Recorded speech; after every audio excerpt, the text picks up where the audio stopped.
At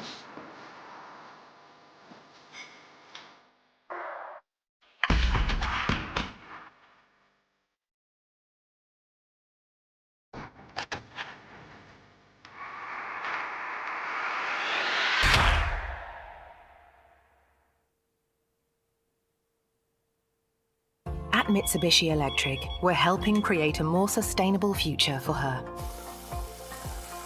by heating her home more efficiently, by engineering a net zero emissions building, by reducing power waste in factories,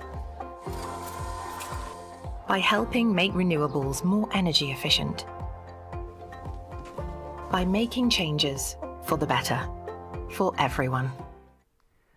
Good morning, everybody. Welcome to Hampton Court for today's final of the Real Tennis Champions Trophy 2024, brought to you by Mitsubishi Electric. Just before we get into the excitement of today's final, we're going to spend a little bit of time with a couple of guests, giving a bit of a recap of what we've seen at Hampton Court here over the last few days or so. We'll spend a bit of time kind of previewing and going over all the matches that we've had. And then also looking forward a little bit to the final between our top two seeds, Nick Howell and Ben Taylor-Matthews. Really excited this morning to have with me Peter Wright, Dan Warboys. Thank you very much for joining me this morning. How are you both doing? Very well, thank you. Thanks for inviting us. Yeah, no problem at all. So as we go through the next half hour or so, hoping to do so, we'll talk a little bit about the qualifying that we had on Tuesday and Wednesday this week, followed by the main draw that we had Thursday, Friday and Saturday.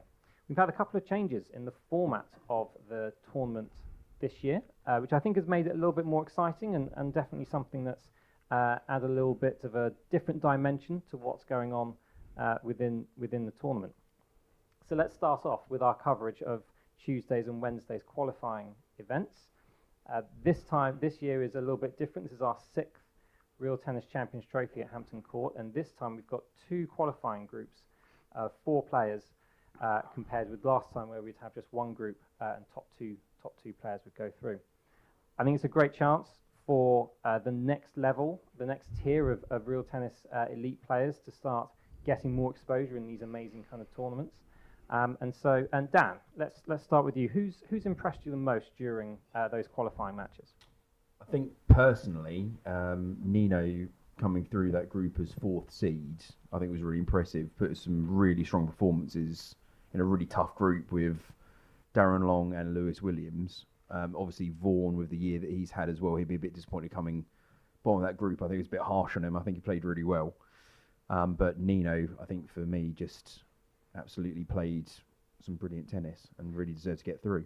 And really all the more impressive, this is his debut tournament. This is his debut presence at the Real Tennis Champions Trophy. Vaughan, you mentioned as well, that's also his first time as well.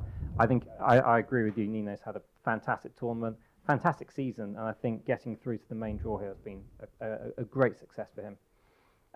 As we kind of mentioned, we've got 2 qualifying groups, but only the winner of that group goes through. Peter, you had the pleasure of playing in this tournament in the qualifying stage in the early versions of this. Do you think the switch from 1 group to 2 groups is a good change? And how would you as a player approach that differently now? If I can answer the second question first. Sure. So for me as a player, it wouldn't have made any difference at all. And I say that because when you step on court, you're always trying to win. Clearly, it makes it easier to qualify if you've got the option of losing a match and then going through. But each time you go out to play, it's all about trying to win. So I don't think you'd necessarily focus in a different way and play differently. You just might have been a bit luckier back in my day because when I qualified, I lost a match but managed to qualify. Sure. No, I think, and in terms of that switch then, would you say it's been a kind of a positive thing for the tournament? Or I would say yes, because you get more people playing. It gives more people an opportunity. And to the point Dan made about Nino qualifying, it gives, with more players having more chances, you've got more chance of an upset. Yep. So I think, again, if you're offering more players more tennis, yep, then that has to be a good thing. And I think one of the reasons why Nick set this up in the first place was to fill a gap in the calendar. So doing that and being able to get more British-based players playing has got to be a good thing. Yeah, no, absolutely. So we had, from those qualifying matches on Tuesday and Wednesday, we had Nino Marola and also Robert Schenkman, who both qualified for the main draw. As we go through to the main draw itself that started on Thursday. So again, another format change we've had for this year has now reduced the length of the matches from a best of 5 set format down to a best of 3 set format. I think that's brought a little bit more excitement to the event. I think it's encouraging players to get on the front foot as quickly as possible, and I think we've seen some fantastic matches throughout the whole main draw. Dan, you were here on Thursday. Why not take us through the matches we had in the main draw? Well, the first match was a bit of a disappointment, wasn't it? Because of obviously Bryn carrying the injury against Nino. Obviously, Nino still played really well in that and deserved to win, but it'd be nice to have seen Bryn playing at his full potential, which sadly he didn't. 6-2, 1 set, and he had to retire. But next year might be his year instead. We then had the Howell versus Faye match, which was one of the only 2 games that have gone to 3 sets, just like you said, with the new format, which Rob came through 6-4, 1-6, 6-3. That was a bit of a thriller, up and down, non-stop. And then we had Vergona versus Taylor Matthews, which was where Vergona came on top of Ben Taylor Matthews. We've been talking about the format change, which gave Ben another chance to get through as well, which we'll talk about in a minute. And then we had Leon Smart versus Rob Schenkman, obviously with Schenkman coming through. Really good statement win, wasn't it? You were there for that as well, and I think we were both really impressed with how he performed against Leon and just stopped him playing. Yeah, they both play quite a lot. They played the British Open last year. Rob Schenkman coming through that one in 4 sets as well. And I think that was a very accomplished victory for Rob. And I think he's been talking quite a lot. He talked in our pre-tournament interview about really wanting to break into that real kind of top tier and getting these kind of wins, getting these kind of victories. Those are the things that are going to help him get there. So we had our main draw matches on Thursday. We then had the second set of quarterfinals on Friday afternoon. So there we had the runners-up from the top seed matches. So we had Nick Howell playing Nino Marola, and then Ben Taylor Matthews playing Rob Schenkman, as we've just mentioned. That first match, Nick versus Nino, very, very tight actually. Really tight the first 5-6 games or so. Couple of big points around kind of 3-2 in that first set. Something like that happened. Nino really could have gone along and taken a charge, but Nicky got that set, and the second set was a little bit more straightforward for him. So that was a 6-3, 6-1 win for Nicky. We then had Ben Taylor Matthews and Rob Schenkman. They play a lot. They practice an awful lot together. A very aggressive, not in the bad way kind of match. With Ben Taylor Matthews coming through on that 6-3, 6-2. So that then takes us through to the semi-final matches that we had yesterday lunchtime. The top 4 seeds all going through. So we started off with Ben Taylor Matthews versus Rob Fay, and Peter, that was super tight, super close all the way through. Yeah, I think you'd have been hard pushed if you'd started to watch the match at any point to understand or to know who was winning and who was losing. Very fine margins between the two of them, both playing, I'd say, a similar style. Yep. And it then just came down to which one of them played a slightly better point at a key moment or two. In fairness, I thought Ben did very, very well to play the big points in both sets as well as he did, and thoroughly deserved the win against Rob, which is never an easy thing to get. No, absolutely not. And then followed on by another fantastic semi-final with Nicky and Steve taking on. It was a great game, wasn't it? I mean, me and Peter had the pleasure of commentating on that, and we were saying how nip and tuck it was all the way. It was hardly anything between them, but I think Nicky was just so good with his return of serves. That cross-court volley, he just was getting right on top of Steve's service, which is normally so reliable for him.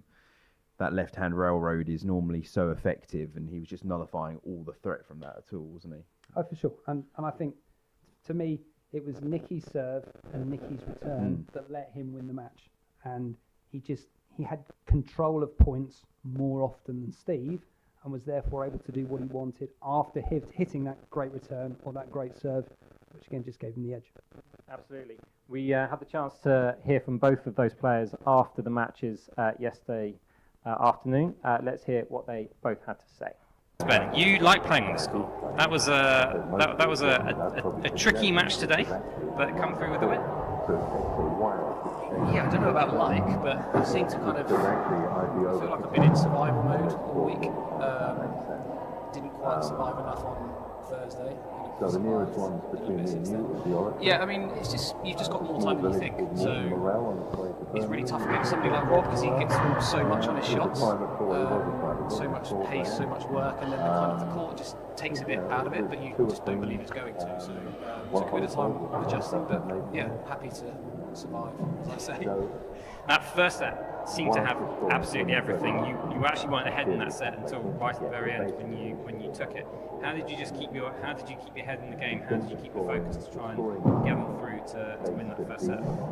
Yeah, I mean, I found it particularly tough at the hazard end. So, I mean, serving railway faults, but I found it really difficult to kind of keep my shots down. Sure. So I was kind of putting them in a bit more kind of negatively than I like, but yeah, you play with what you've got on the day and survive, and when I get the chance to move them around a bit, the court kind of helps me a little bit further. So. And we saw quite a bit of variation in some of your serves. Obviously, some of your previous matches very railroad heavy, but we saw a bit of a mixture of those serves. Was that kind of deliberate game plan, or just trying to find a way through for Rob? Yeah, I feel like I'm a bit of a rallier, so the high serve kind of encourages that type of rally. But it's a railroad court, so it's serving a railroad to Rob's a pretty scary task. So you just hope the court's going to help you a bit, and then I just wasn't really getting enough in. Yep. So I was having to bobble, and then it's a bit of a free hit him sometimes. So it was like mix it up. It was definitely plan B. It wasn't plan A. But, Sure.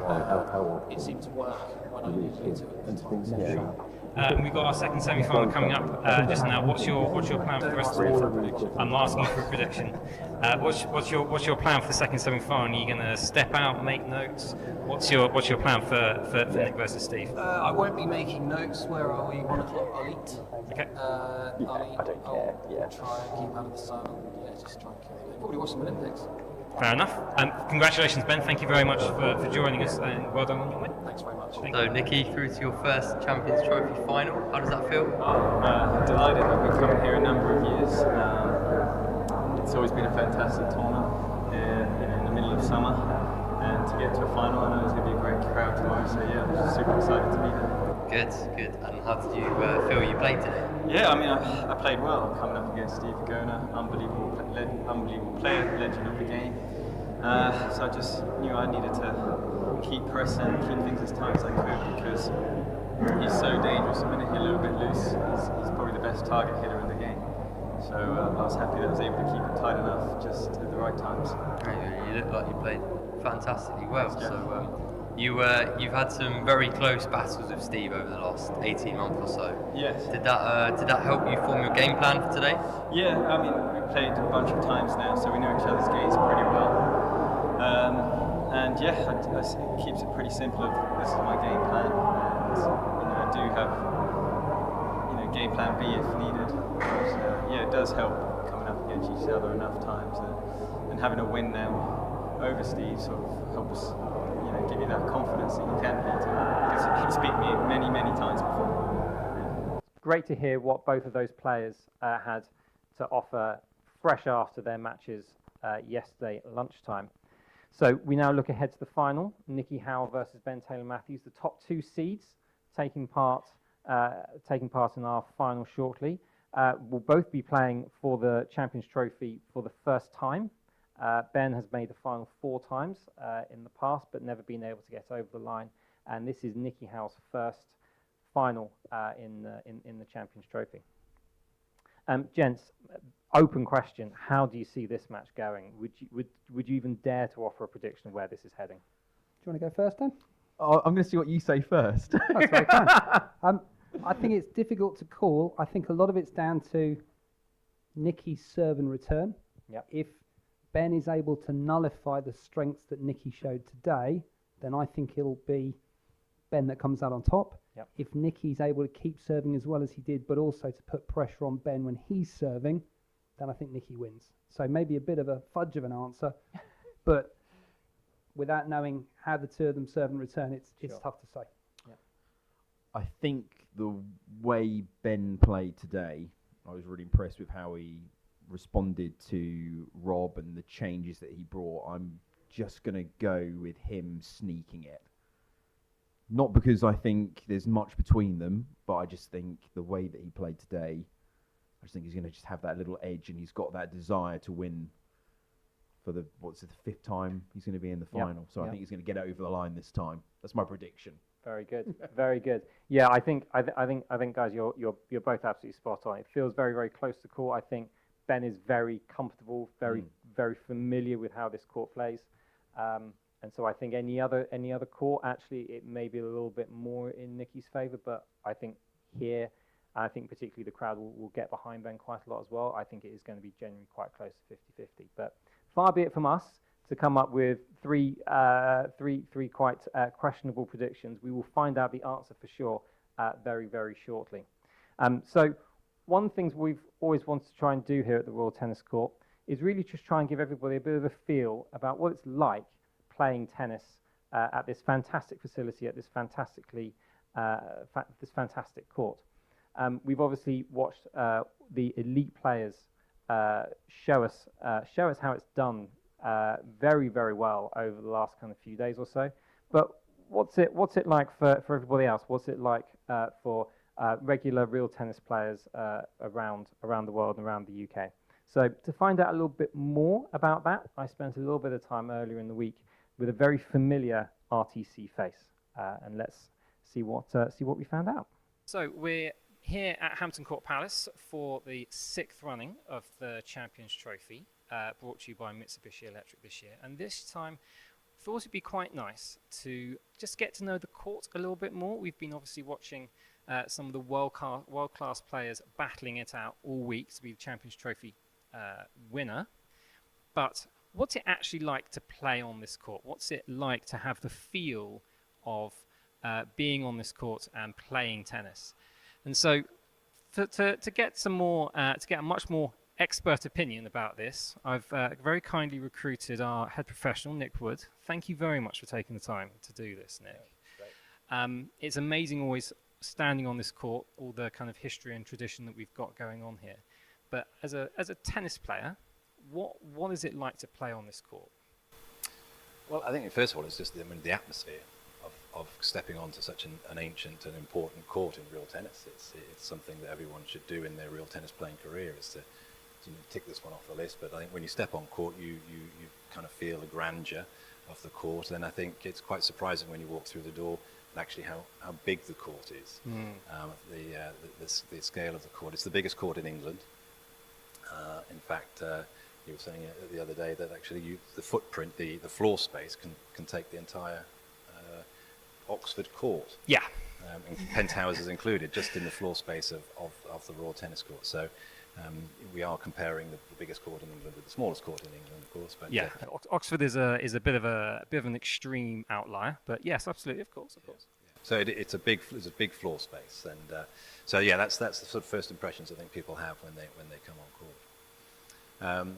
So we have a lot of floor space, and we've got some old ancient walls, and they are really quite lively.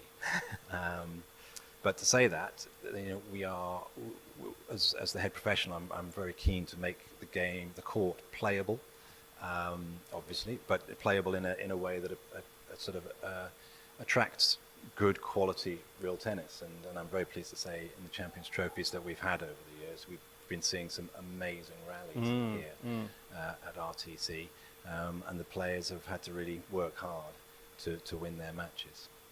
So you've been talking quite a bit about some of the players that we've got here. What kind of player would do well on this court? Who might struggle on this court? What kind of what works well when you're on this court and trying to play? Well, you certainly, if you're watching the the Champions Trophy players, it's the target hitters, which is true on any court. The targets are there to be hit. Every court has a dead-on winning gallery and grill. So if you're a prolific target hitter, then they're all there to hit. Not always easy. The dead-on is wide, yes, but it's quite sort of shallow from ledge to bando. And the grill is a reasonable size, but it's well hidden behind a sort of medium-sized timber. Mm-hmm. So target hitters would always do well, but you have to be on target. So those who are missing the targets will get punished. Yeah. So the alternative, if you're not a target hitting player, or if you feel that part of your strategy is not going well, then because of the size of the floor, huge floor space, then you'll find that someone who's got great control of the ball on the floor does really, really well. Okay. Okay. And I think probably a great exponent of that is Ben Taylor Matthews. Yep. So, and you can never say you can't rule out Rob Fay's performances either, but Ben has worked here in the past and he knows the court well, and he plays a really solid, consistent floor game. Sure. So you've talked a little bit about sort of the penthouses. Let's kind of start taking us through what a rally, what a rest might be like here. So obviously we're starting with our serves up here on the penthouse. What kind of serve does well here? What's more difficult here? What should you be playing if you're doing that? Well, in terms of choices of shots in the rallies and choices of serves, it's the court plays. It's an all-rounders court. It's quite There's no outstanding kind of features. It's not severe. It's not overly bouncy. It's the only issue, as we've sort of said, is that it's large. But when it comes to serving, the penthouse is a pretty average, neutral sort of pitch, but it is quite wide. Yeah, it is a wide penthouse. I'd say that it takes pretty much every serve you want to throw at it, to be honest. Railroads work well. There's a high ceiling, so we've got great, good high serves. Particularly when the sun's out at the receiver's end, you might want to throw one up into the sunlight. So beware of that. But yeah, sidewalls, demi-PKs, and dare I say it even takes the boomerang. Yeah, absolutely. So you also mentioned earlier, we've talked about hazard end of the court. Down the service end of the court, you talked about a very wide dead-on. Now, I'm going to say that RTC's probably got possibly one of the widest dead-on. I mean, sure, it's a wide court, but even I think comparing the dead-on here with dead-ons in other places, it's almost got a bit of a letterbox feel to it. Very, very wide, but quite shallow as well. And presumably that's encouraging a very different style of play for people who are wanting to get a ball in that target.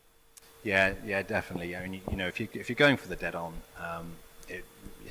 you're gonna get reward if you can be accurate and hitting the sort of the extreme corners. Yeah. Because it is wide, so it's tough for the service end player to defend that extra width. Yeah. But as you say, it is shallow, so therefore the battery wall below the dead-on ledge is quite sort of high. So you either the players are quick and can read off the back wall and chase that force down, or they can leave it for a long chase and have a go at beating it. So it's like most courts, when forcing, it's accuracy pays. But the serving player does have to cover that width. And if the receiver is picking his target well and finding those top corners, it's very, very difficult to defend. We've talked a little bit about the court. I think maybe we've just spend a couple of moments doing a couple of sort of busting a couple of myths about the court, about the club, to kind of let everybody know the truth about a couple of things here at RTC. So I think one of the popular things that's often heard about Royal Tennis Court is that you can never book a court here, and that's not true, is it? Well, I can't see how it can be true because we've got members who play 3, 4, 5 times a week. Okay. So if they're playing lots every week, they can book courts. Yep. So, you know, we are a busy court. We're booked from 6:30 in the morning until 10:30 at night, sometimes later. And, you know, we've got a dedicated pro team that are organising, you know, and managing the games. So if people are keen to play, and particularly visiting players who want to come and you know, play at RTC, then they are very welcome. You know, don't expect to come in the next couple of days and get a court, but Sure. be organised and give us a bit of notice, and we'll get you on. And the advantage of having a busy court with lots of members is that there's lots of people to play in your handicap bracket, and that's a real bonus and often overlooked. Yep, so there you go, folks. Confirmation that you can definitely get a game here at the Royal Tennis Court. Obviously not during our Champions Trophy week, but definitely an opportunity to come down and get some games in. Talking one final myth that we should be busting. There's a lot of history here. Henry VIII, he never actually played here, did he? There's a lot of talk, and sometimes a lot of people say, oh my goodness, this is a place where Henry VIII actually played. But he never actually played on this court, did he? No, this court was built for Charles I in the early 1600s, and normally in the grille you can see our Mitsubishi electric sign. We normally have a picture of Henry in there, which is a falsehood, because actually it's the court of Charles I, and obviously Henry VIII reigned before Charles I. But it is true that Henry VIII played on a court. Cardinal Wolsey's court is actually on this site of the existing court, and Henry VIII would come to visit Cardinal Wolsey when Cardinal Wolsey lived in the palace, and the court was situated here, and Henry VIII would most definitely have played on this site, but not on this court. Fantastic. Well, that's all we're going to cover at the moment. Hopefully, we've given everybody a nice kind of insight to about what it's like to play on the court, what it's like to be a player here at the Royal Tennis Court.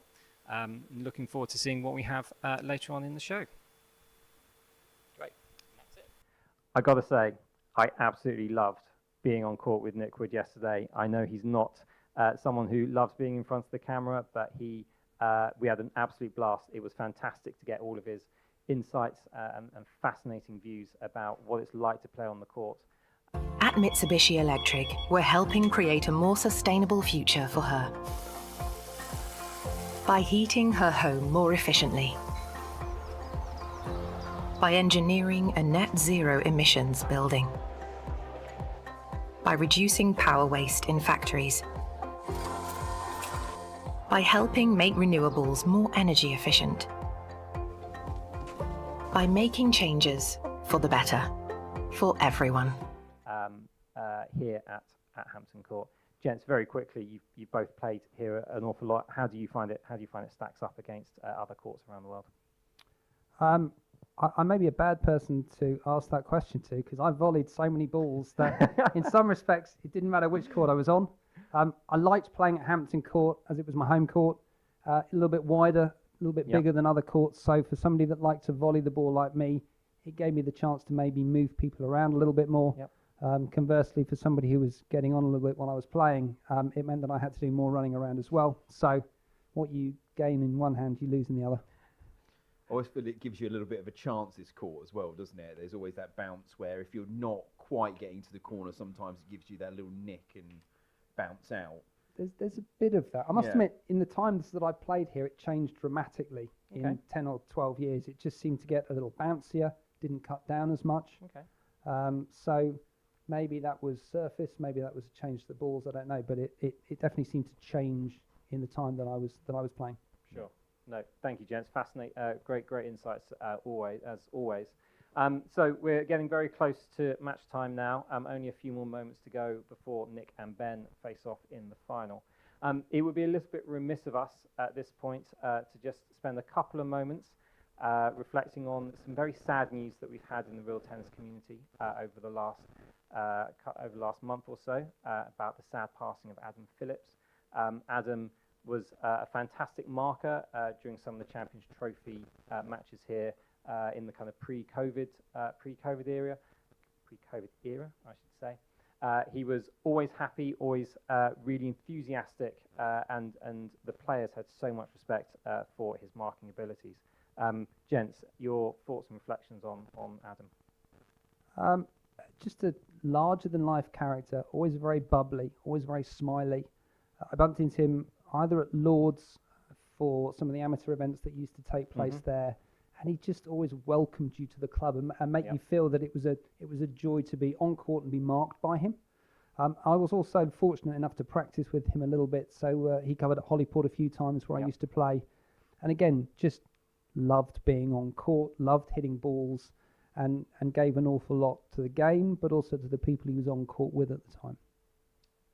It's just really sad news, isn't it? I mean, he was, like you said, he was always brought such a big personality to any event that he was involved in, be it when we were first starting out and I was a 50-60 handicap, he would just be as enthusiastic as he was watching a 12 handicapper or a 4 handicapper. Always great at marking, always the life of the party that was happening, and it's just really sad news for real tennis that someone like that's not around anymore. Just genuinely a really nice man. Yeah. Yeah, no, absolutely. Thank you, gents, for your kind words on that. Yes, Adam Phillips very dearly missed, and hopefully taking up his place in the big tennis court in the sky. Absolutely. It is now ready we're now ready to take us to the final of the Real Tennis Champions Trophy 2024, brought to you by Mitsubishi Electric. Peter, Dan, thank you very much for joining me this morning. Great to get your insight on this as always. It's now time to head over to our commentary team. And your commentators for the final are Paul Bonneman and Jack Josephs.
It's just... Oh, yeah. Hello? Okay. I can hear you Hi. in one ear. All right. Okay. Well... Sorry about the technical difficulties, everyone. But we are now live at the Champions Trophy final. My name's Jack Josephs, one of the RTC professionals, and I'm joined with... Paul Bullerman, and welcome to today's final. We've had a lovely 5 days of play here in sweltering conditions. Thankfully it's cooled down. And we are getting ready. The players have just had their traditional pre-match photo, and they're getting ready to warm up. There they are. We have Ben Taylor Matthews on the serving end starting the warm-up, and Nikki Howell on the receiving end.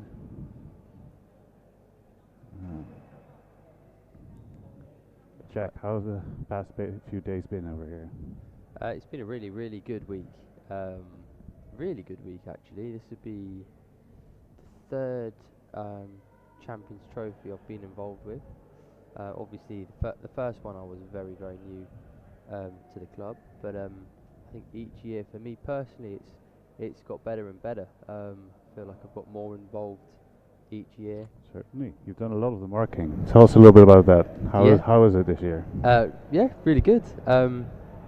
It's funny, me and Scott have been chatting a little bit about marking, and we both was in agreement that it definitely gets easier as it goes on. You settle into it, and by the end of it, you're almost ready for it to mark another tournament. Yeah, so, I can imagine the confidence is important. For sure. But no, it's been really good. I thought the tennis has been really good. The format's been, I think, an improvement in my personal opinion. The best of 3 sets has made all the games really exciting. Yeah, definitely. I thought yesterday we had a point with Ben Taylor Matthews against Rob Fay when Ben had won the first set 6-5. It was 3-all in the second set, and you know, if that was a best of 5 set match, it's very close, but you're still a long way from the end. Whereas in the best of 3 sets, at that point in time, it felt like, you know, the match could be over in 3 games, or it could go to a second set, and everyone was sort of on the edge of their seats. So yes, every point is so important at that point. Whereas, as you say, in 5 sets, there could be another 4 sets played.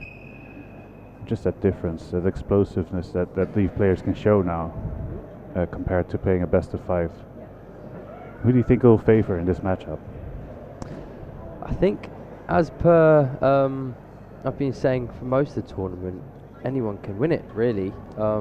We've seen both of these players lose a match in the tournament.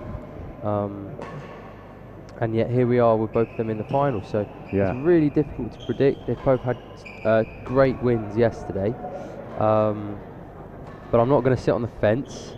I'm going to go with Nick Howell today.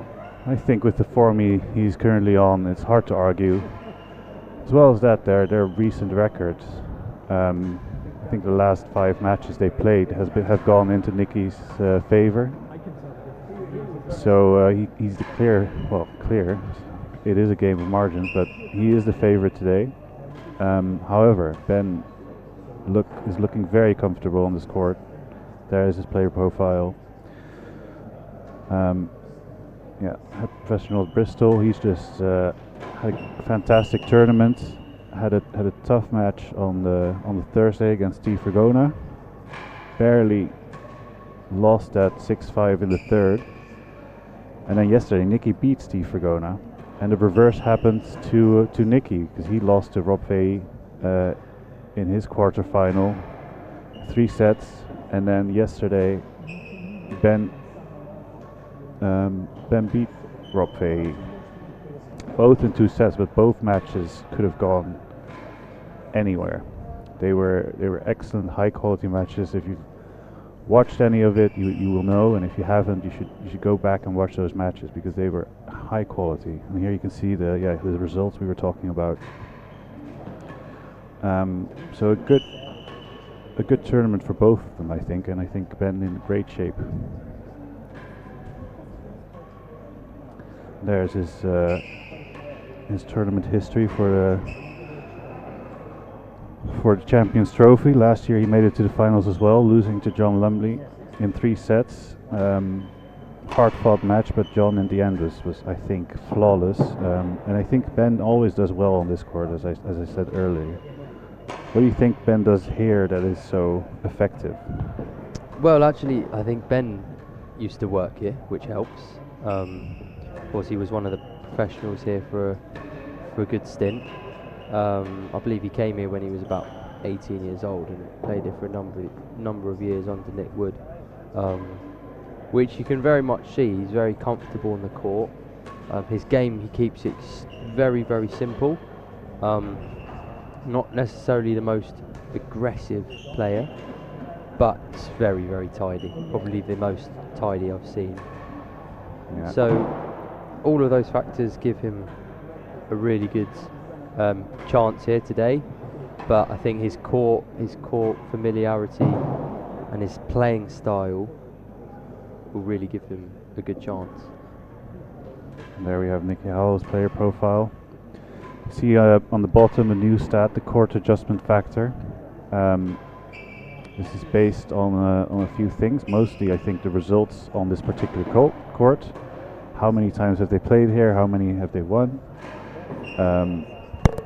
Mickey at plus 7.3, after the court adjustment factor plus 8.6, which is nothing to sneeze at. Handicap-wise, the favorite. He's at Aiken. He's been there, what, about a year and a bit now. Come over from America, but the jet lag has not seemed to affect him at all. There he is, his highlights. He's won the French Open last year, which was a very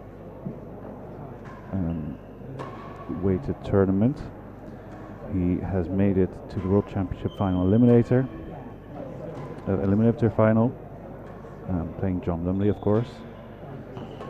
And he has been on a really, really good streak recently. We'll get some of his recent results up. There we are.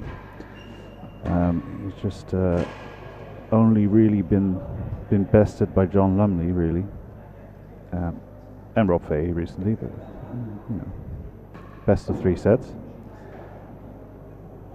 What do you think? Where is he heading? What's he been doing to his game recently that's been getting these results? Well, I mean, he's doing very, very well, considering he's, you know, in his late 30s, 37 years old, and he still looks like he's improving. He still looks like he's in his form of his life at the moment. So I think obviously he moved from France to Aiken, and that's really helped him. So just looking at their head-to-heads now. Yeah, it's very, very close. Nothing in it really. 7-6 in favour of Nick. So yes, except, well, yeah, I think the last 5 matches have all gone to Nick's favour. So you can see sort of that when Nick was starting his professional run, really. Ben got the better of him, but recently hasn't been able to find an answer to that. Although, obviously, in the World Championship Eliminator, they had a 7-set battle, which you couldn't get any closer. I think a real standout one there is the British Open quarter-final, where Nick got the better of Ben 6-2, 6-love, 6-2, which was a real statement back then, and potentially, you know, a real turning point for Nick. Of course, a year later, or a few months later, they had that battle in the World Championships Eliminator, which is a lot closer. But again, Nick asserted his dominance.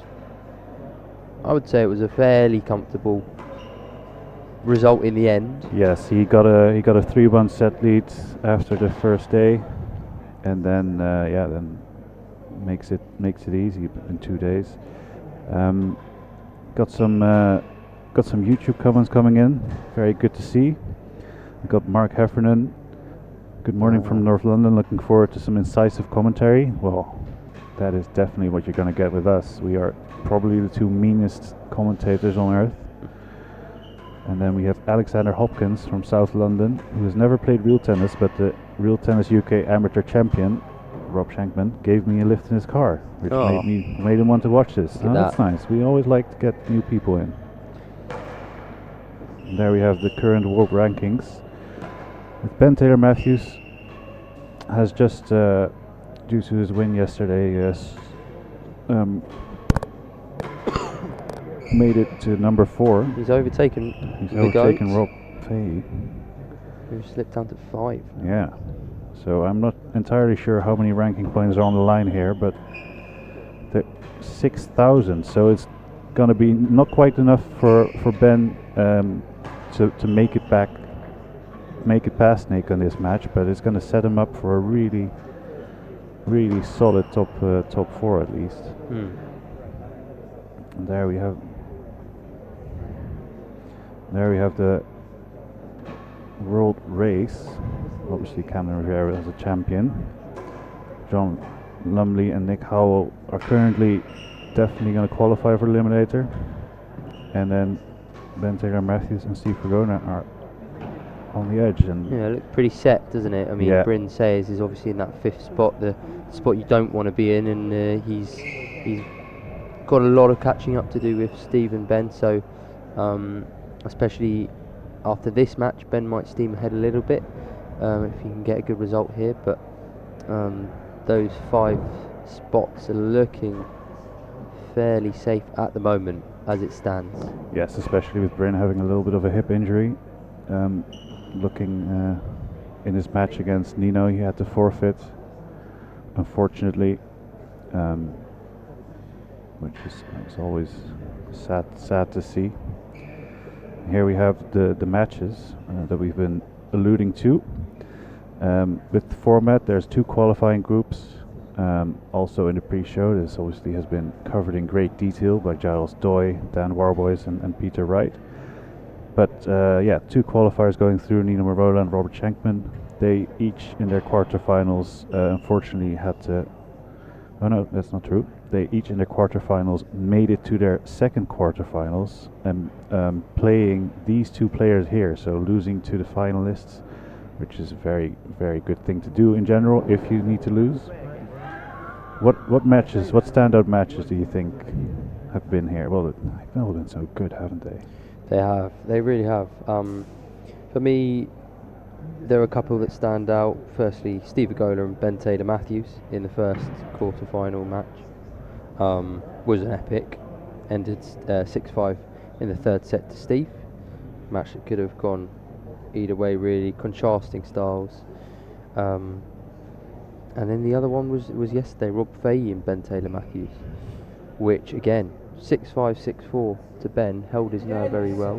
Yes, coming back from... Ladies and gents, welcome to the Royal Tennis Court and the final of the 2024 Champions Trophy, proudly sponsored by Mitsubishi Electric. RTC At the receiver's end, we have Ben Taylor Matthews.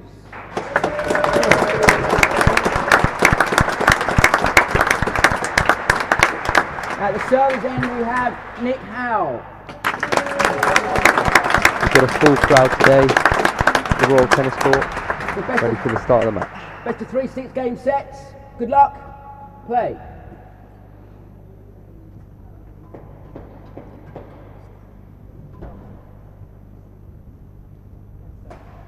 Ball.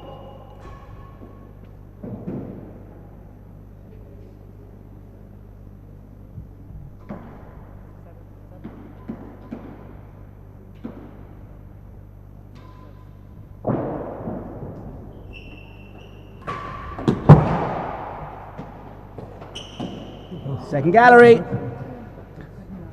Well, to start us off, Level. the Railroad, which has been a mainstay of all of the matches. I think we'll see a lot of that today.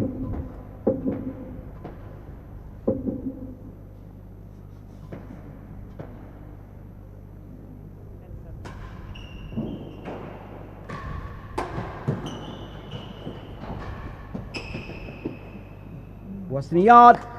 2 chases. And Ben starting off very well there, getting 2 chases. Here we have the win predictor, a new addition to this year's Champions Trophy in the arsenal of our producer Ben Gatenbeek. Nikki being their favorite, 68%. Second gallery. And we'll see that change over time.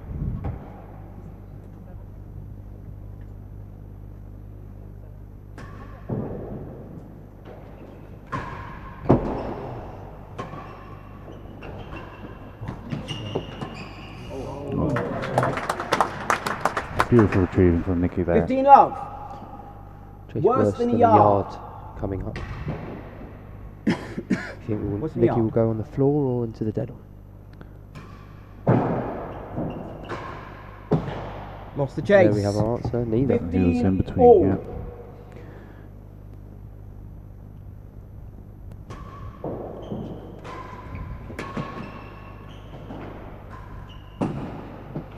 Well, Worse than a yard, 15 all. very tight tennis so far.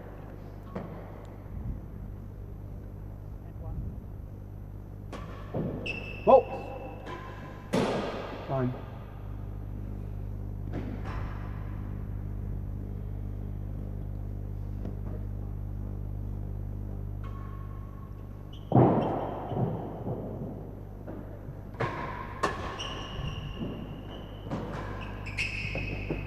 Chase. Worse than a yard, two Oh, chases. worse than that. 15 all. There we got the. We're used to seeing Nicky, you know, he's known for his big hitting, his strong forcing into the dead on, his attacking style of play, but he started off very, very nice and tight, Very here, controlled. almost matching Ben's style. Yeah, and his cut volley has been doing numbers 15 all. on his opponents. Worse than a yard. So we'll see a lot of that and see if Ben can neutralize that.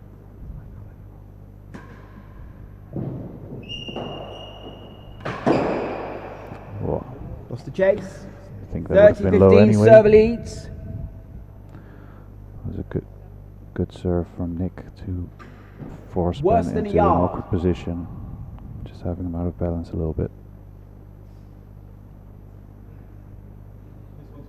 Worse than a yard.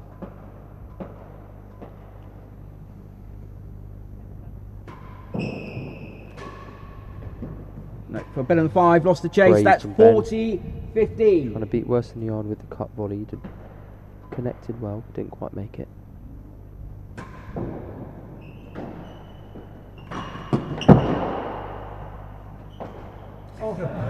Well, Last gallery, and 40-15. he's finding the main wall penthouse boasts into the galleries quite well. Twice in the first Yeah. game, which is a rarity. Usually see that maybe once a match. I think with especially this court being so big as it is, it's 40-15, the receiver difficult. leads. Last gallery. Right. Here we go, Ben with See the if we can railroad lock him coming up. down.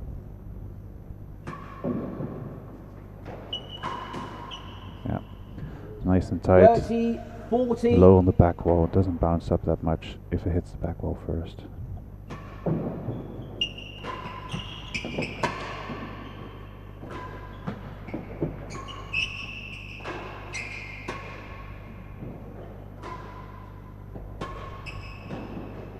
Oh, beautiful backhand. Juice.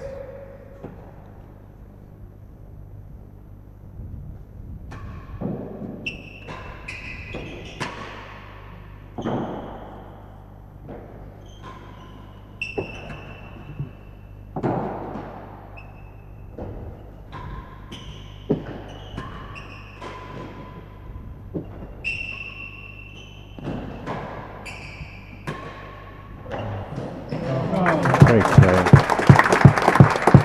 Oh, this will be a good game to win for Ben. Service 40-15 advantage. up, down at one point. No advantage.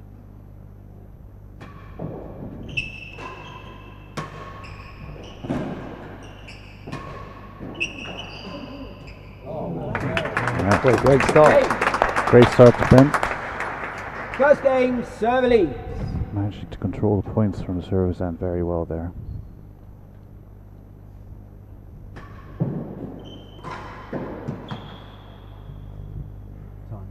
But as we've seen in previous matches, the start isn't anything. I think both Nicky and 15 love. Ben were down in the start of the first sets and went on to win it. So in this format, anything can happen.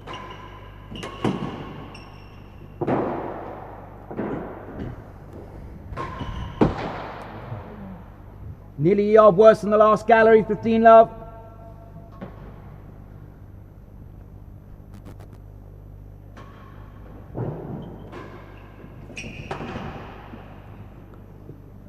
There's the cut volley, 15 all.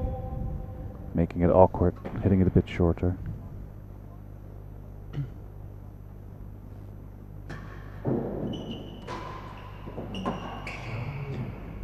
So for all the points being won on the floor. Not much target 15. hitting, not much power hitting. Makes for a good showing here. That's a great serve. Got Nicky on the back foot.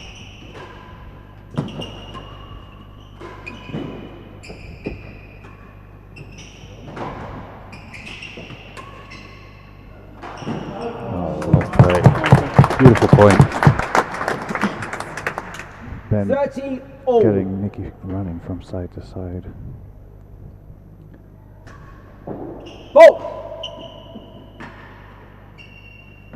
He's not giving Nicky much chance to settle into rhythm, giving different shots every time.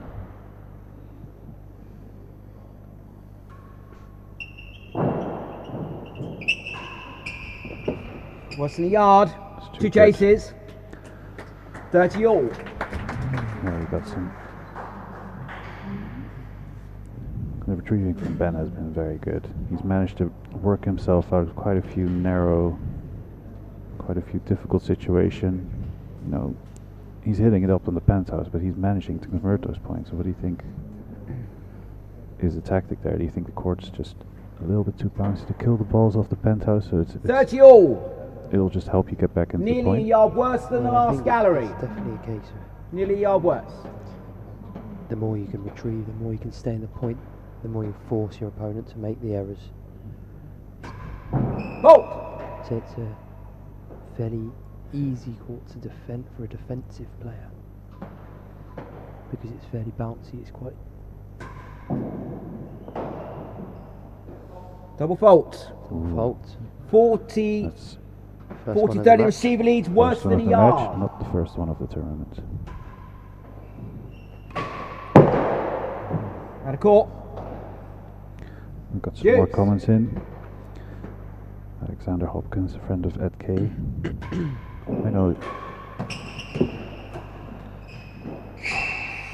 I know Ed a bit. We played. Server's advantage. Played a match. Was last year.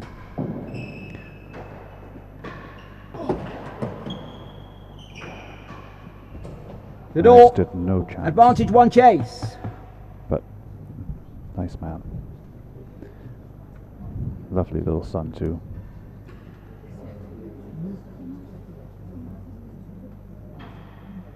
Thankfully Ben is on the difficult questions.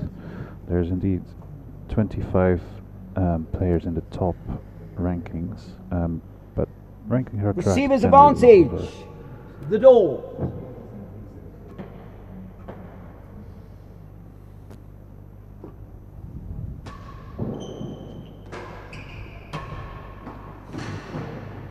Game.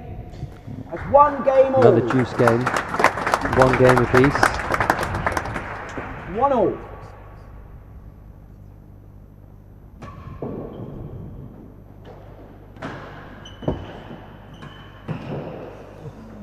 Oh. Yeah. Again, a real 15 credit love. to this best of 3 format. You know, 1-1 in the first set. Every point feels massive.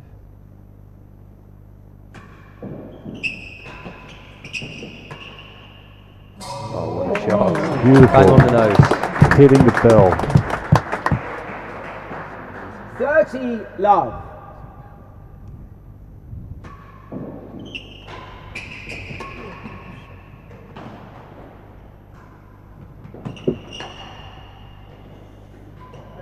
Has a been in the yard, thank you. 30 love. And still, yeah, managing to get the hazard chase off that point, Ben will be pretty happy. Because that was cutting down to better than 1. Ball.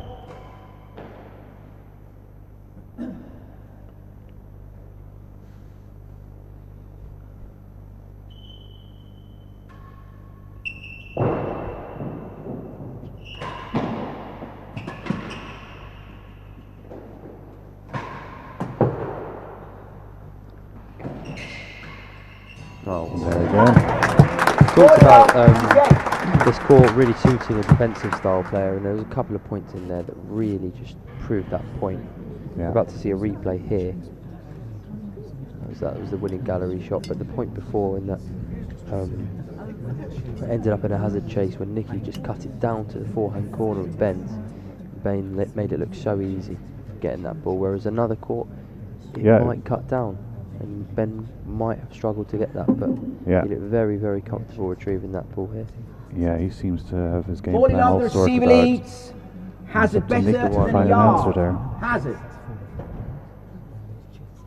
Just pops up off that back wall. Can we stop movement, please? Thank you. Hazard better than a yard. Crowd control.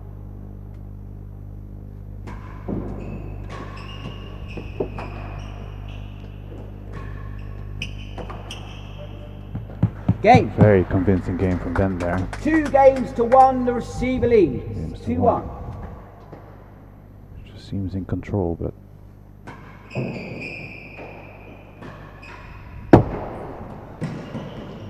Better than the second gallery. it's not going to be the start of the match Level. that's deciding the winner.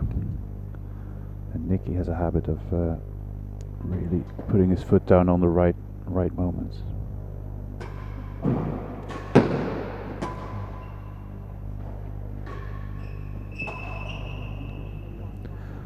And as you said earlier, Jack, Ben is hitting those shots so tidily, so clean, perfect length and width.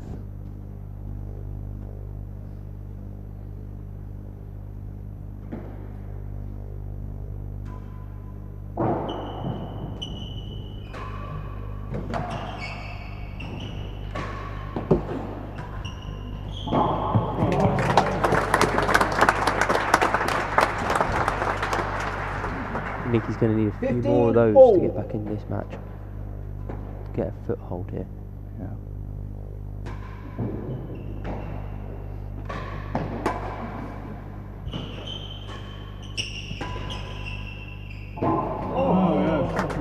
Well, the commentator's blessing, as they say. 30-15. One chase. Better than the second gallery.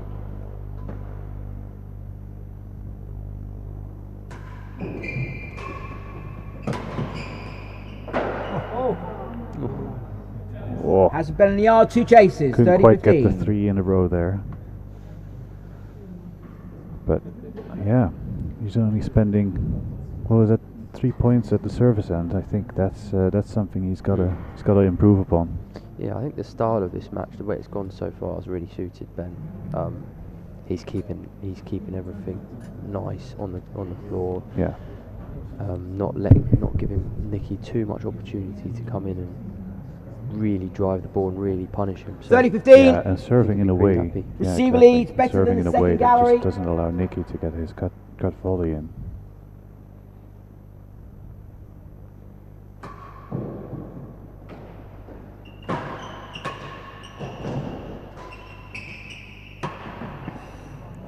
Ooh. 40-15. Hazard better than a yard. Hazard.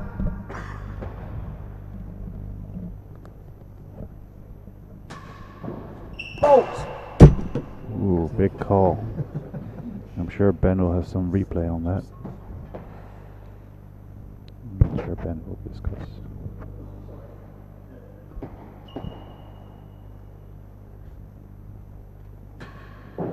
Bolt. Double fault. Game. That's 2 games all. 2 all. That is not what you want.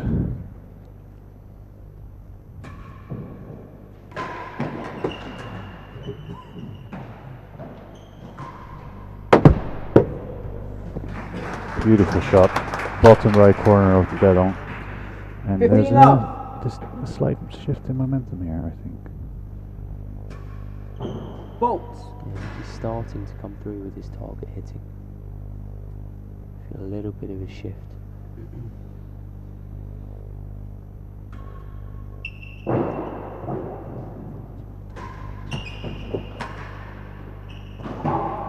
Great shot. 15 all.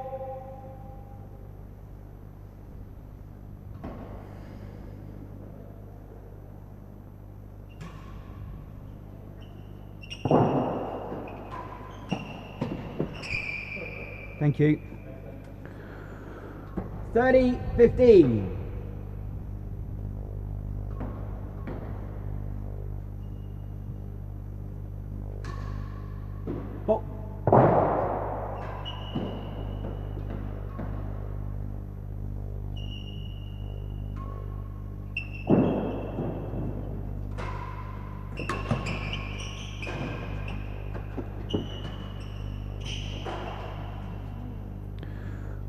feeling both players feeling the pressure. I think there's a few racket errors, double fault of course.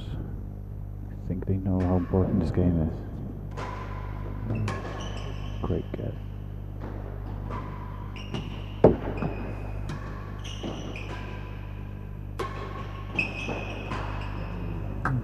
Oh. Nicky trying to do a little bit too much with that one.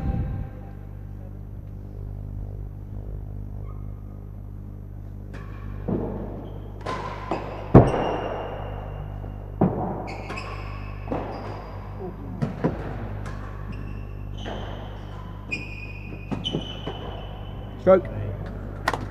Wow. Juice. Ben switching up his serve a bit more. Do you think that's the right way? Right way to do it? I think so. I've noticed.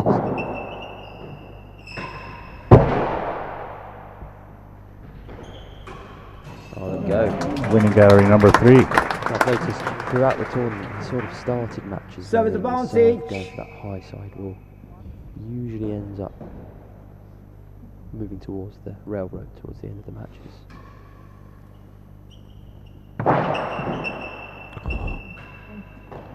Well, great serve. If you can serve like that, then it's so definitely Three games to 2. He's the only one that's really been doing those high serves and successfully. Now go.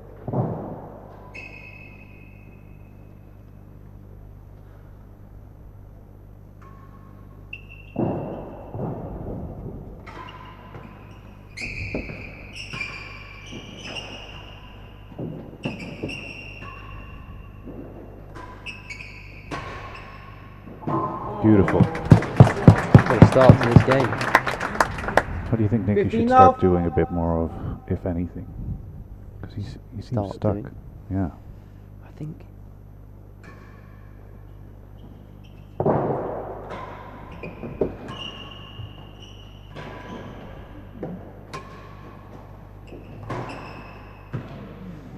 I think Nicky's playing into the hands of Ben a little bit 30 at the start of this match. I know the cut volley's a big weapon of his, but Ben seems to be expecting it.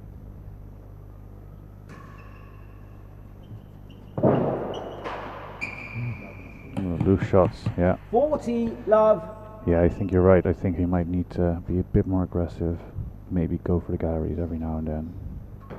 But he's giving Ben too much room into the valley.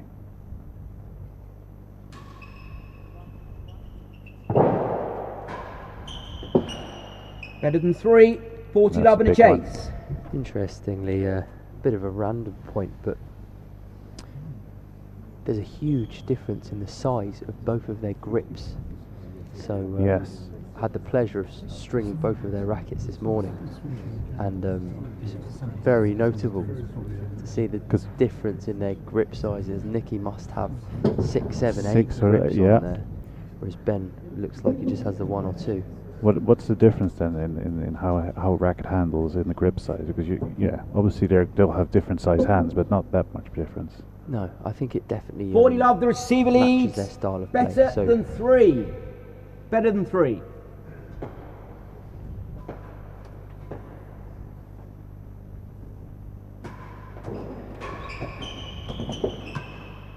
Oh, beautiful shot. Service point. 15-40.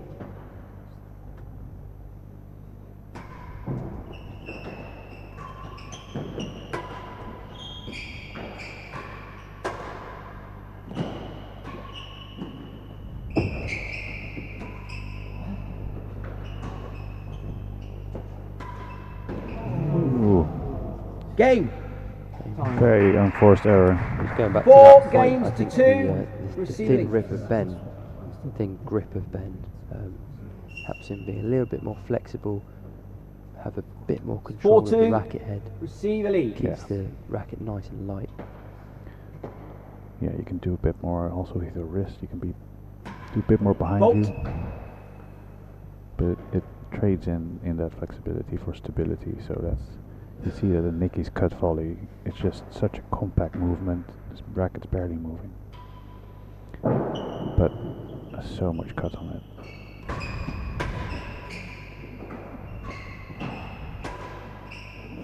Beautiful. 15 love.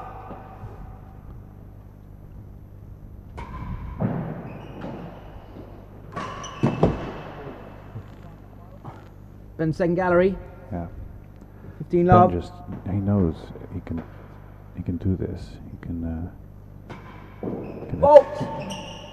attack it in a way that even if it misses, it's going to be a chase. And he's going to be happy with both results. He's going to be happy with the point. He's going to be happy with the chase.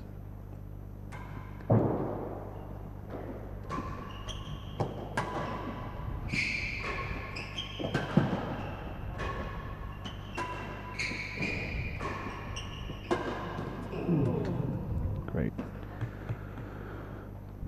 And again, longish rest, going in Ben's favour. I don't know if Nicky's won any of them.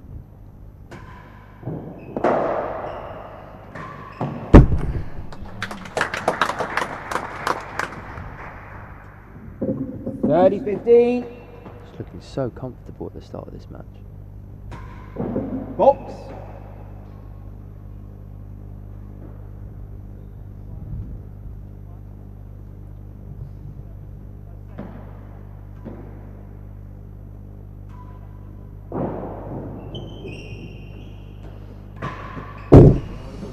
So accurate. 40, Yeah, 15, he just looks and a chase, and we're going to need some balls. as if he knows please. exactly where every ball is going to go.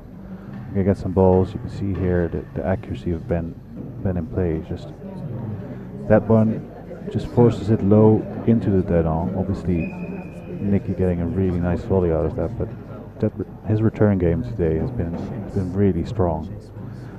Just not allowing Nicky to get comfortable on the serving end. You know, sometimes you have those days where you wake up and everything is coming out the middle of your strings, and I think today is just one of those days for Ben. This is the best I've seen him play in a long time. Yeah, definitely. And he's, win predictor seems to agree with you. Starting off favouring Nicky by about 10%, and now 58% chance that Ben will win this match.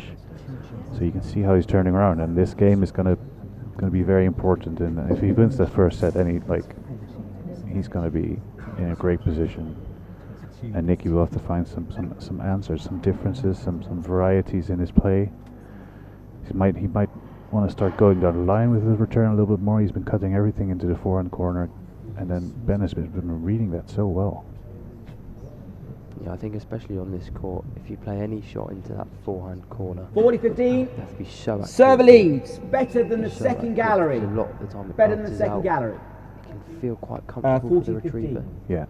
Better than the second. Yeah, because it comes out of the wall quite a lot. Better The than, wall yes. takes a lot of side cut.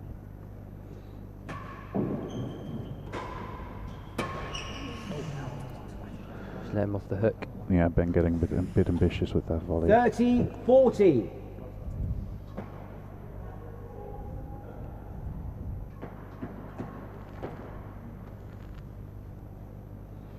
Doesn't like the ball, but is putting it back into the down. Nicky, you're not happy? Les, There's you couldn't just try and just ask the stewards just to try and keep. One second, guys. Just sorry, Les is going to. Right, calling some time because the Okay, here we go. we're not calling some time.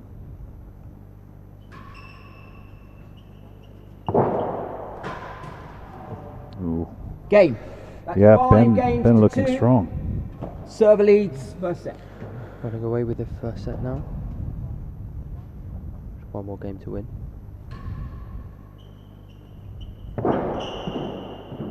Balls. Oh, Can Nicky make a little comeback here? Gain some momentum into that second set. yeah, I think it's very important for him to win this game.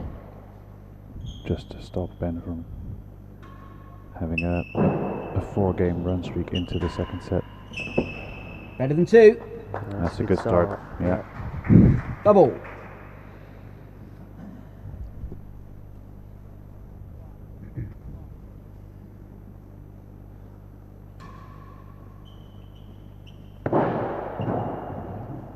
Faults.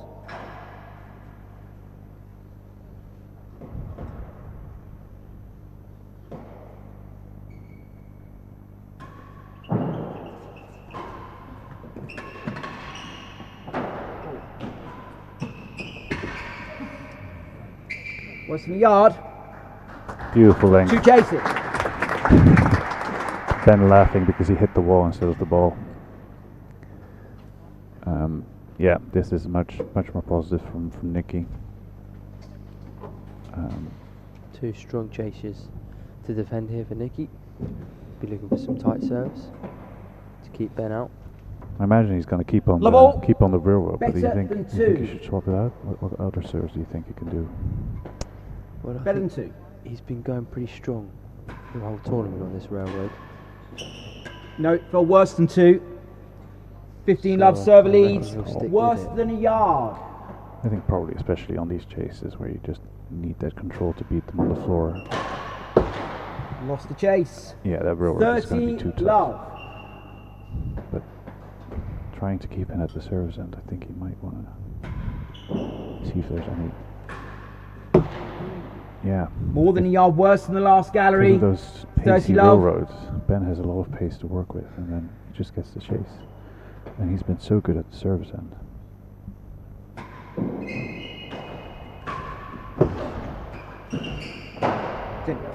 40 love, 1 chase.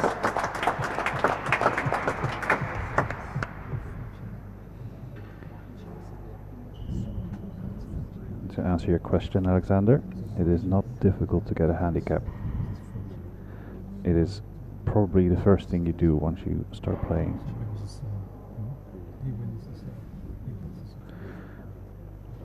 But getting it down. Sport, so anyone can 40 love, the receiver leads. Yeah. Have a handicap. More than a yard ranking. worse than the last gallery. More than a yard worse. Ranking.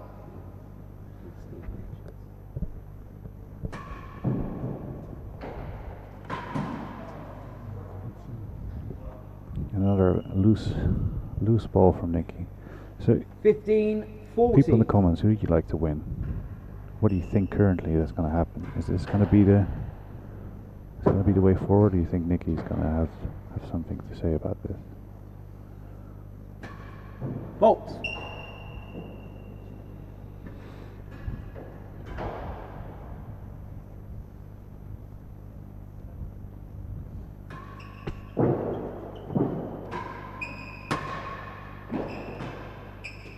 Second gallery, 50-40 in a chase.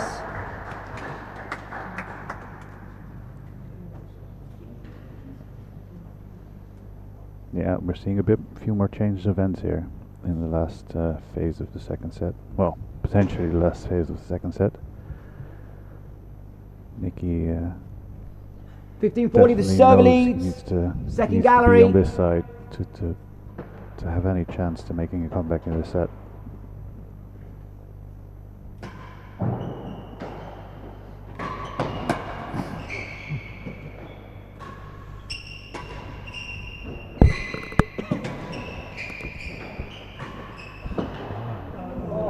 Great pace. So that backhand drive. 30-40.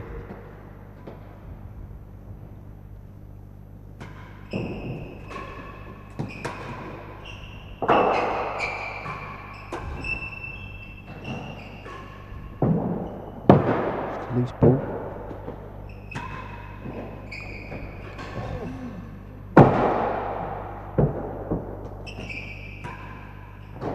Oh no. So unlucky. Right on the Has a second gallery. edge. Thank you. With the winning gallery. Out for a hazard. Look at this replay. Has a worse than the second gallery. 30-41 chase. You just see Ben got that acceleration on this point on his backhand so well. Both of them off the timbre. He started just putting a bit more pace on it. 30-40, the receiver leads. Straight down the middle, but too difficult to deal with. Hazard. He's being very clever about how he switches up in midpoint as well. It's not just serves. To win the hazard chase. Yeah. Receiver's Does it with point. ease. Game. All right. 3 games to 5, server leads. Back in the match.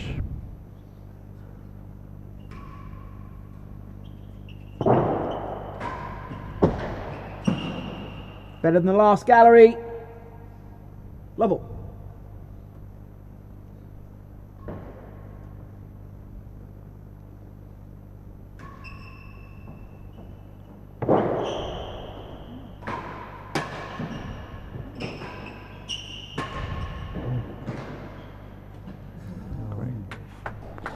It's really excellent play from Ben. 15 love. Just managed to turn the point around from the first shot. The moment he's got any space at all, he's just putting it in the corner.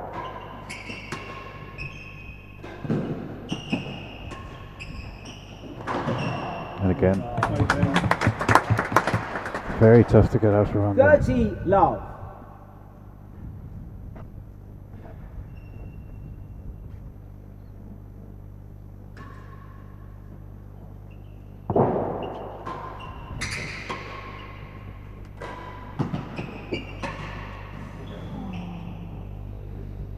$15.30.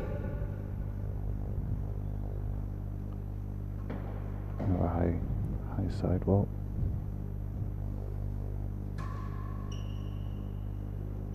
Bolt.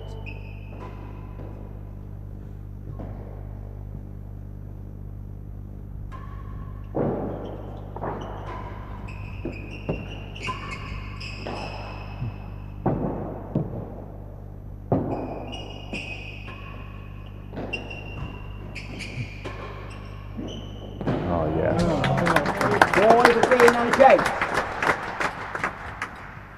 Ben's earned himself his first set point of the match, leading 40-15 with a chase to beat of better than last gallery. He's not got the galleries to help him. Needs to win this on the floor or into the dead on. Yeah. What do you think, Paul? Who's favourite for this point? Better than last gallery chase. I think the way Nicky's been serving favours him playing the chases, so I think usually the server is obviously the favourite, but Nicky's been good at the Aurora, just shutting down Ben's control on the return. Better than the last However, gallery. he's got a lot of space to play with, so I imagine he's going to cut it into the corner and hope for the best.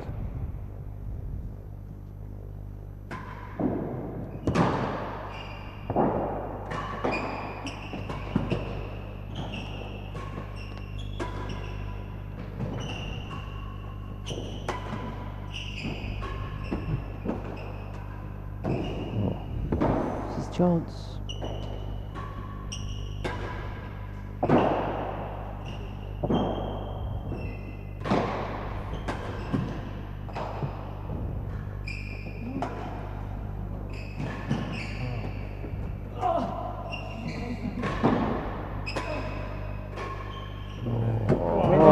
Point of the match so far. Incredible point there. Both players take this first set 6 games to 3. Yeah, what a set for Ben. Chase game and the first set to the receiver. 6 games to 3. He's been so in control for all of it, Nicky. The only times he's been able to do something has been off the serve, trying to hit some targets quickly.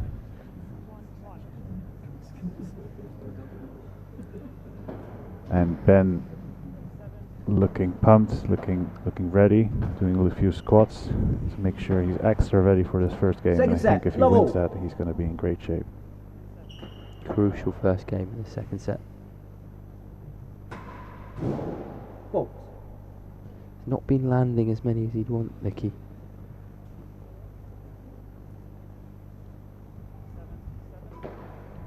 Ben will be licking his lips at these second serves.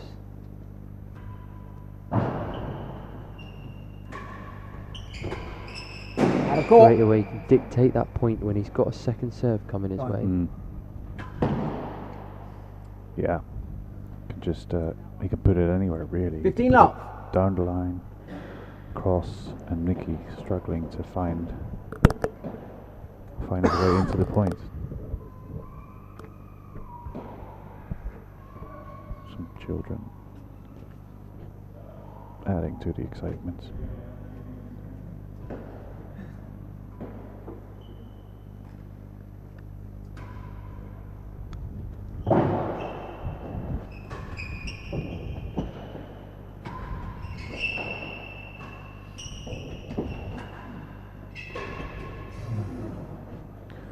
Ooh.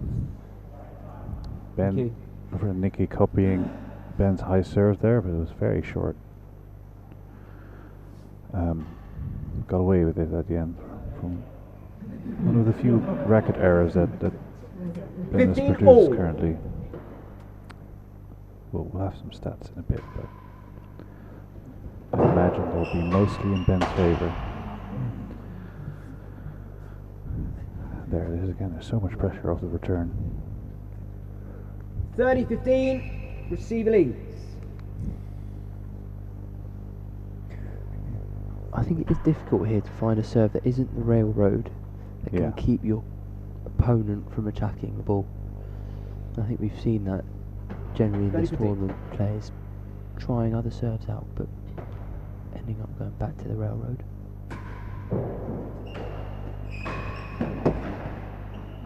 Better than the last gallery.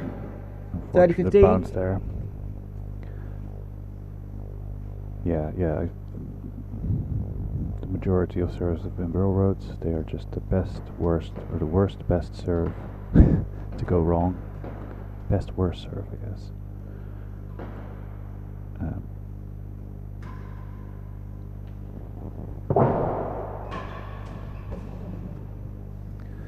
30. But these high sidewalls forcing the players to think about what they're doing seem to be gaining some traction here in the final.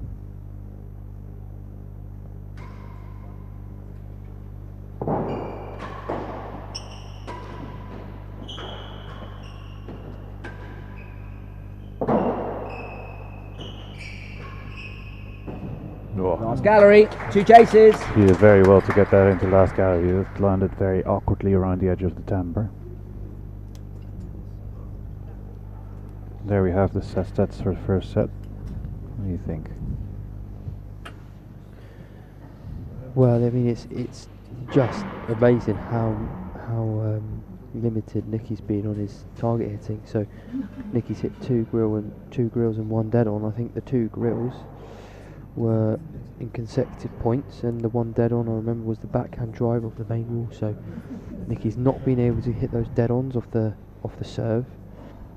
He struggled to find the grill. He hasn't hit any winning gallery, so you can just show how this match has swung in Ben's favour. He's done really, really well. Yeah, and you can see the chase length there as well, with Ben at worst and second average, and Nicky at 5 and 6.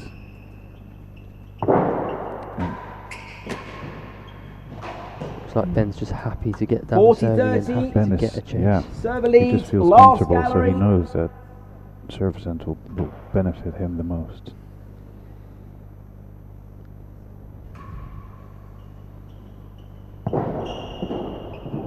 Oh. That would have been a very tricky one to deal with. Crucial point, this one. Last gallery to beat.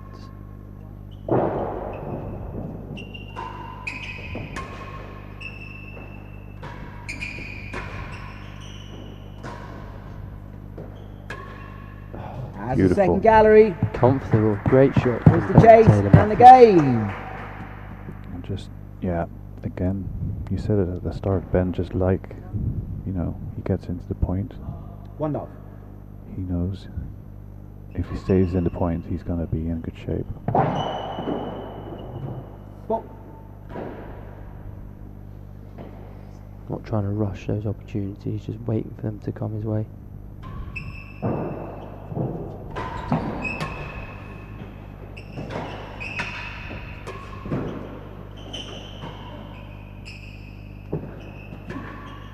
Oh. Beautiful.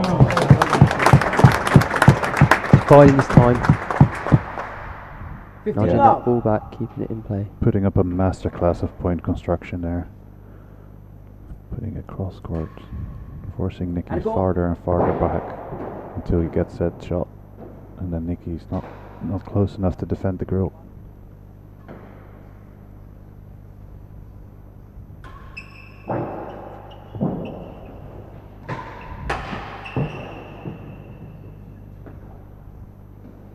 Fifteen all.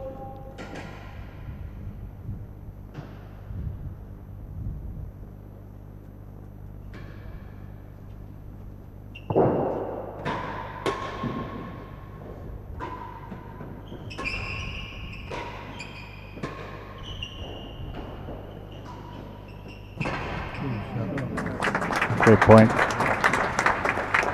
And I think that's the first time that serve has been served this tournament.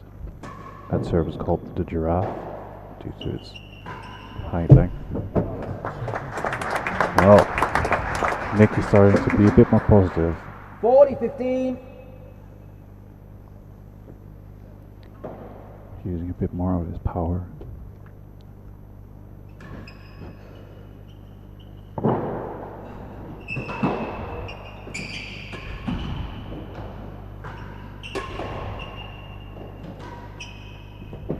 No, wasn't up. Better than 2. Great shot. 40-15 and a chase. It was a chase, better than 2. 40-15. Yeah, here we have the point. Both of those, the volley and then the forehand in the cross court in the forehand corner, where you usually want to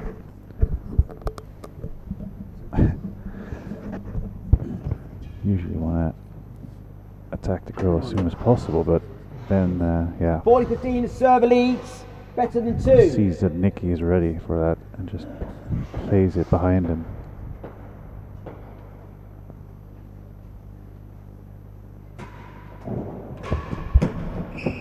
Lost it, fell worse than 2. Game.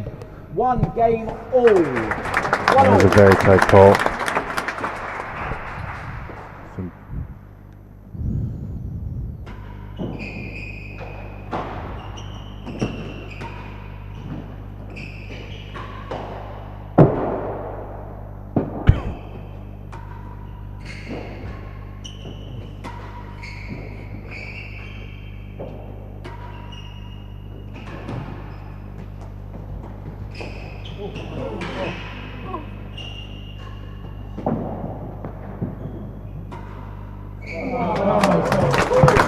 Fantastic point.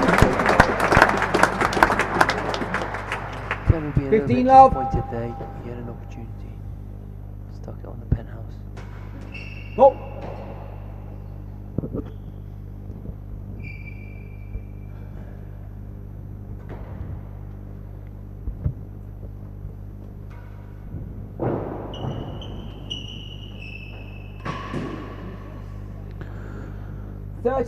Love. Yeah. First lapse of concentration from Ben here.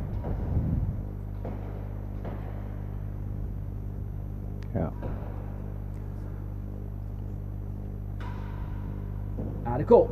Few misses from Ben.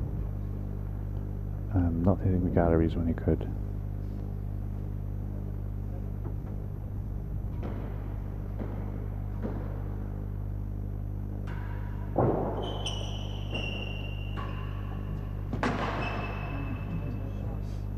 $15-30. Yep.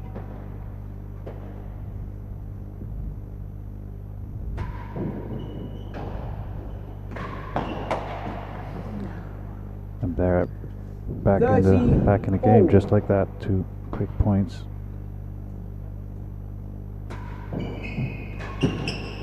Oh, what beautiful! Disguising that volley so well. Nicky thinking with that pace, surely he can't put it down the line, but there it is.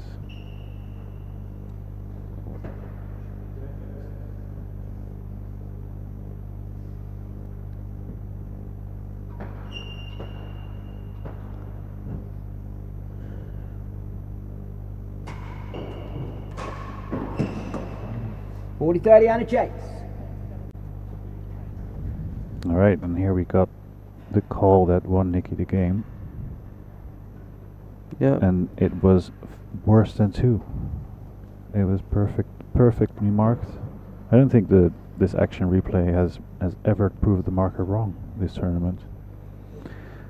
So why are we doing it? Just kidding. It's very nice to see. I think sometimes maybe to prove the marker right. Yeah, maybe that's it. Anyway. 40-30 the receiver leads. Here we are, better than half 40-30 a the yard. receiver. Nikki trying to beat better than half a yard. Better than half.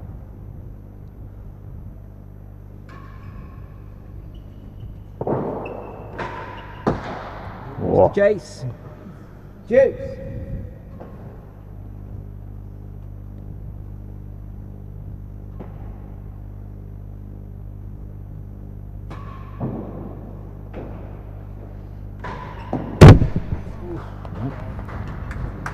There's it. And this is only the Receiver's second that on advantage. Nikki's hit of the return.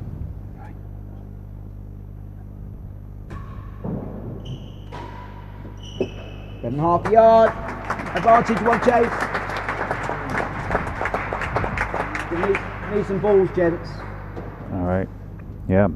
Nikki definitely looking a lot more positive, and here we can see the serves of the first set with Ben serving 32 railroad, which I thought is going to be fewer than that, but there we are. 9 of the high drops from the sidewall that have been so effective. He's 100% won 100% of those points. Wow, and he's conceded only 14% of the chases. That is some really strong serving from Ben. In general, you can see his serving has been very, very good, with just less than 20% chase conceded. He's been on the serving end for most of it, and here we've got Nikki's railroads coming into it, and you can see that the pace he's putting on the railroad is just enough for Ben to get the chase, to get the gallery, get the better than second, whatever, off the back wall. He seems comfortable, but he's been switching it up in the second set, so we can see how that's been affecting play now. Out of court.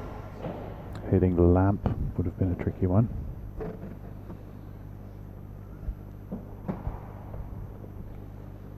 Better than half yard. Second serve. Looking for the dead on bit hit. Long. Game. Wasn't the best bobble. Hitting the back wall high, giving Ben a lot to play with, but Ben not capitalizing on that. 2-1, server leads.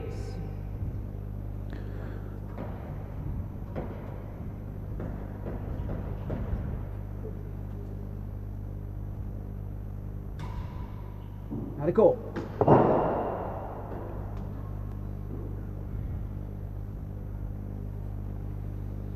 Strap in, guys. I think this could go all the way.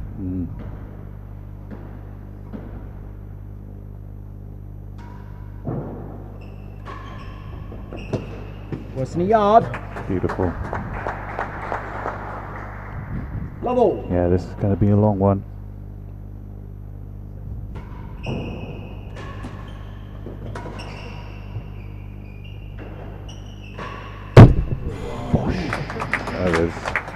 That is a statement. And saying, I am still here.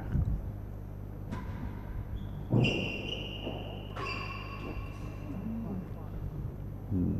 15-all. Yeah, he is making a few more mistakes, and Nikki putting a bit more pressure on. No, not up. Better than 2. And that just shows how 2 chases. How tight the margins are, because if you're just looking at this without the score, you don't see that much difference between this and the first set, but the whole timeline is just changing massively, just due to a few small points. And you can see the win predictor with Ben still clear favorite, obviously, because he won the first set quite comfortably.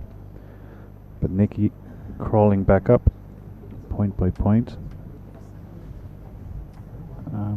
This will be an important playing game, I think. If Nikki can get 2 games ahead of Ben in this set, it's going to be tough for Ben to keep up.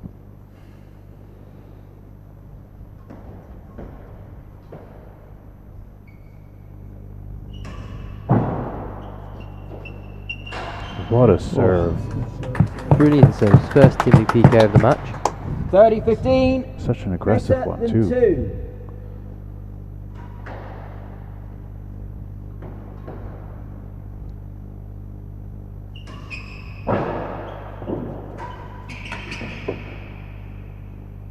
lost it, won the chase at ball 1 and 2. Ooh, marker correcting himself.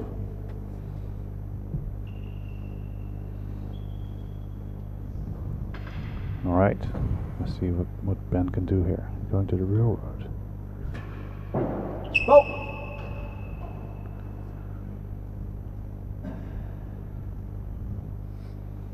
What do you see here? 30 all, Serve yes. a bobble.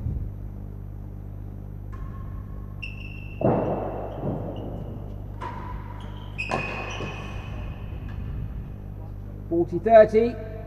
All right, back to the high serve. That's been working so well for him.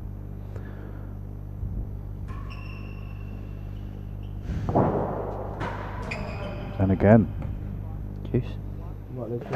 Just why is it so difficult to hit that serve back? It's sort of behind you. You just wanna do something with it, but there's no pace on it. It's coming from the side.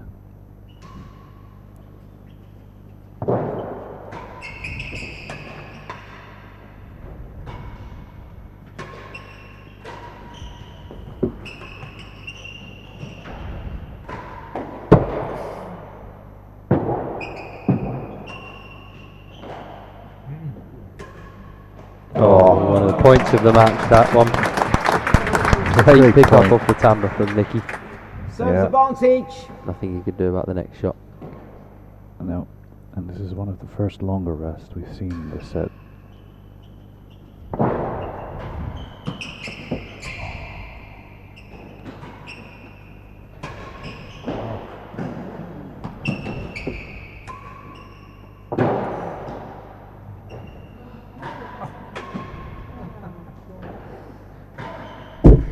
Beautiful.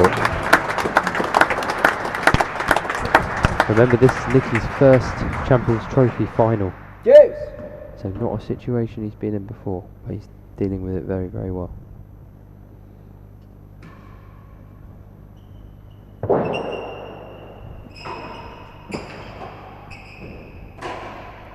Ooh, bit of wood there on Ben's backhand, but again the serve just forcing Nicky to do something that gives Ben space to work with. And yeah, if he keeps doing that high serve, I don't see a way that Nicky can get past him currently. Oh. Of course, Ben's very experienced in this competition. Been in the final before.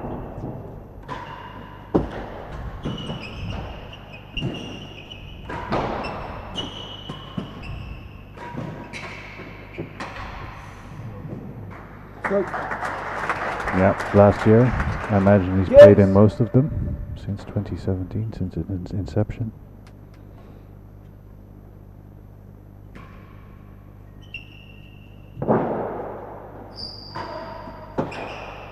Worse than 4. Ooh. The best giraffe you could wish for, and still Nicky found a way through it.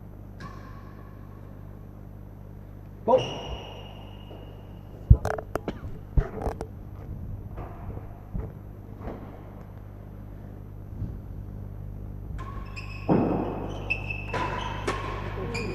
And a court.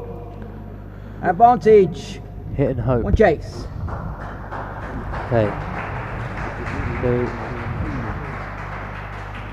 1 and 2 chase equal chase 1 and 2.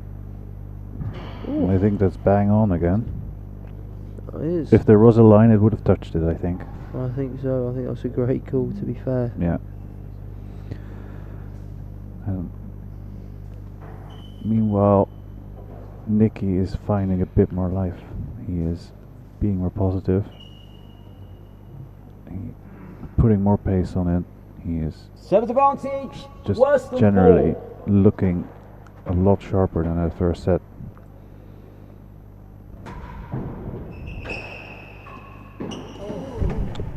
Game. Ooh. Big start. Big start for Nicky in the 3 second games set. to 1, the server leads. Yeah. Second Put set. this back on a knife edge, this match. Very long game. Nicky will be very pleased to have won that one, and hopefully keep this momentum.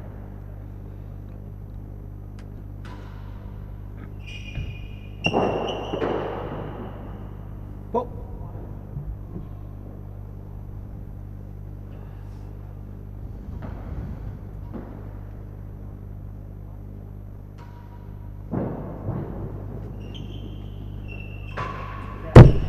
Great shot. 15 love.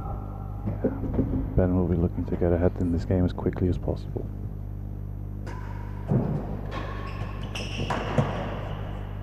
Get that, Ben. Go on. No, better than well 6. Done. It's a really clever shot from Ben there. He's got there, but he's not panicked. Yeah. He knows he has to play that short. Yeah, it's so easy to try to do too much with that shot.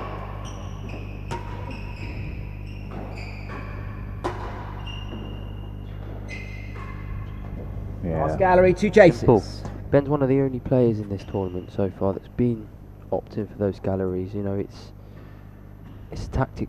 It's such a simple, effective tactic that hasn't really been used by many of the players. Yeah, I think it's adjusting to the size of this court, whereas it just feels different because your angles are just a bit off, I think, and so the galleries don't always feel as natural as they might come in different courts. 15 love, server leads, better than 6. But Ben has no problem finding them. Better than 6.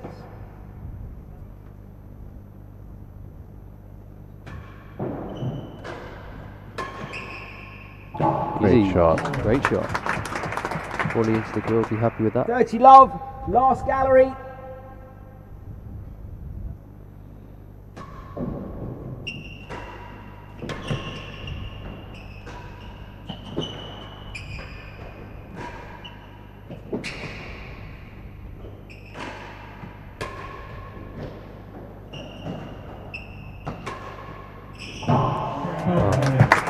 And again, Nicky keeping Ben on his backhand, 40 avoiding the angle love. for the hazard galleries, but Ben finds the grill in the end.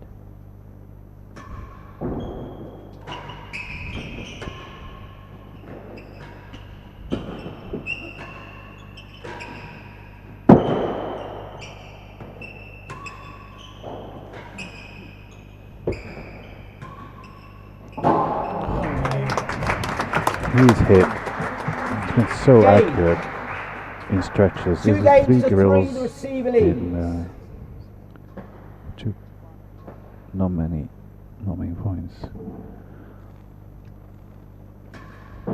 Oh! Yeah, Ben's back in the set.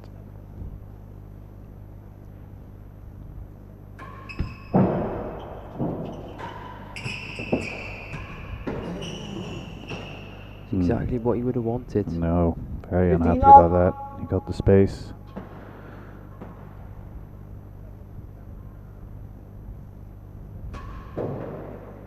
Oh.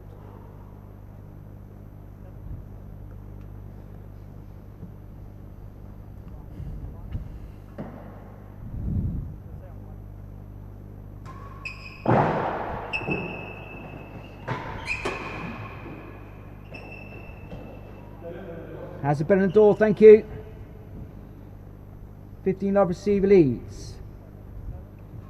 And another Demi PK that we haven't seen much. But Ben.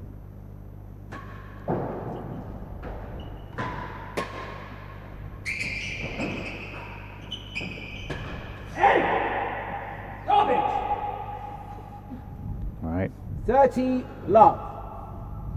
first bit of noise from the court.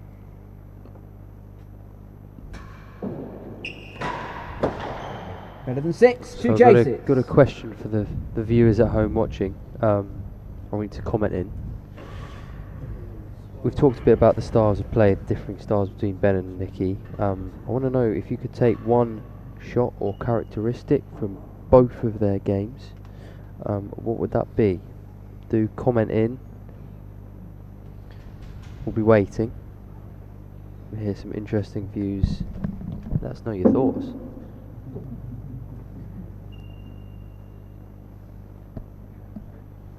So we're looking for one shot or characteristic Serve-a-leads. of their games. Hazard better than the door. Into your own game. Hazard better than the door. It's Steady Love you lead, yeah.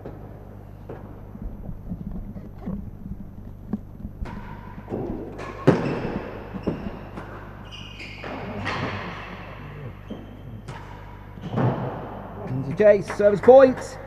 40 love, better than 6. Commanding position here. 40 love, defending better than 6, Chase.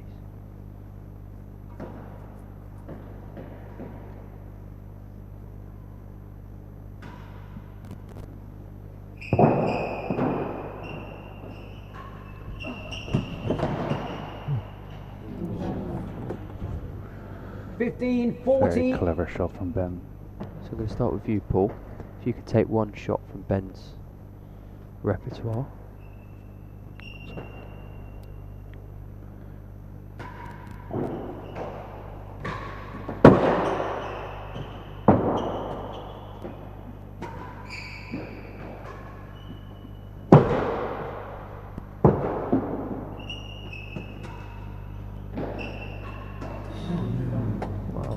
Game. Good game. 4 games to 2.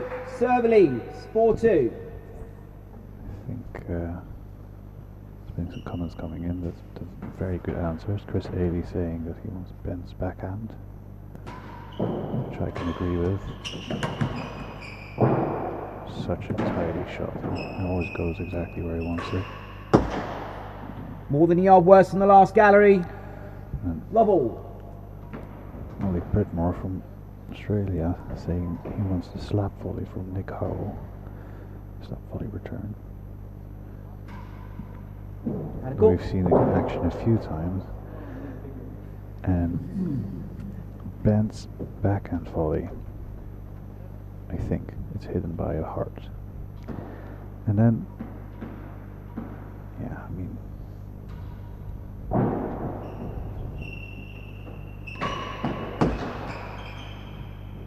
ooh, sneaky. Great. You can get the 15 love. power from Nick's volleys and then the control of Ben's ground strokes. You're going to be such a tough player to deal with.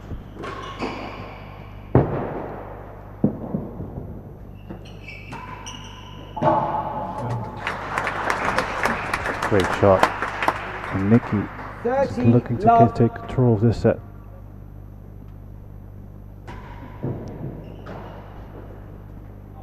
Hazard half yard, 2 chases. It's interesting there. 30 We've got love.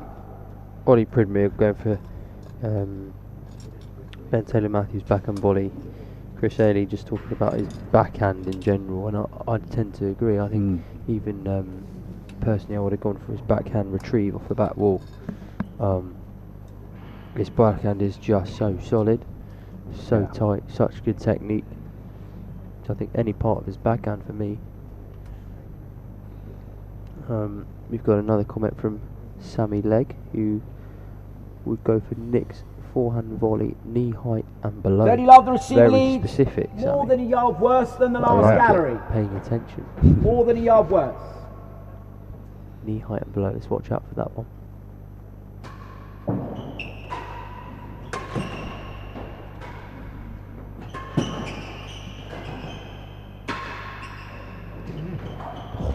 What a shot.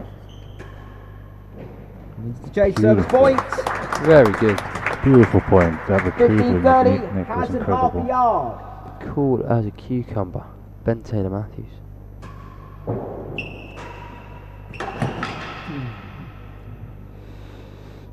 All right. 40-15. Setting up 2 game points, I think.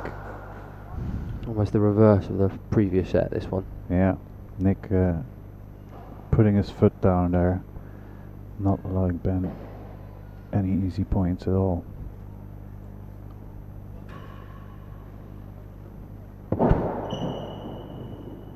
Fault.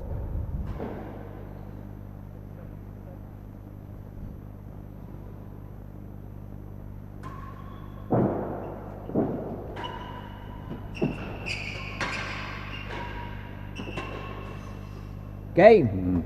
That's 5 games to 2. 5-2. Receiver leads the second set. Oh.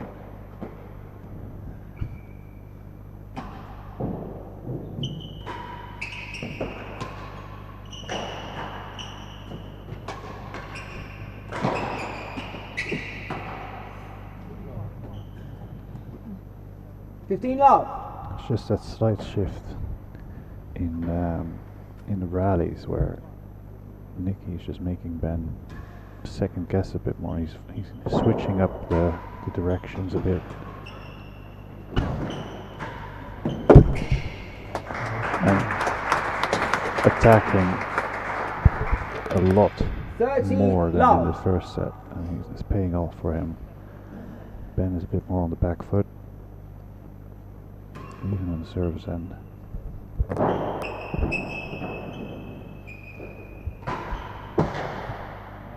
Worse than the last gallery, 30 love.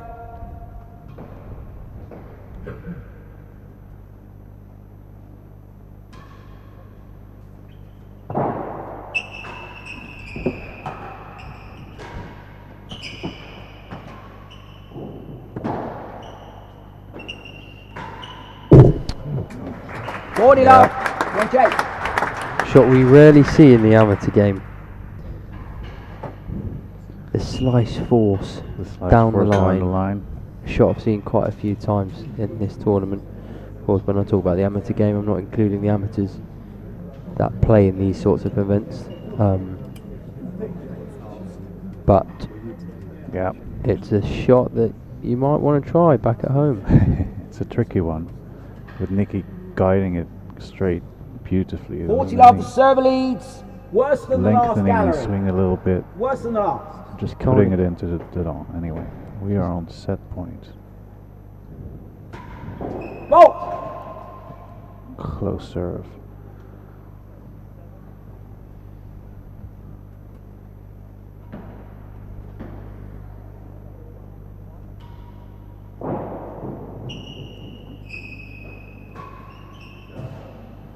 Chase. Right. 15-40. Very clean way to get that point. They'll be looking to get down this end of the court.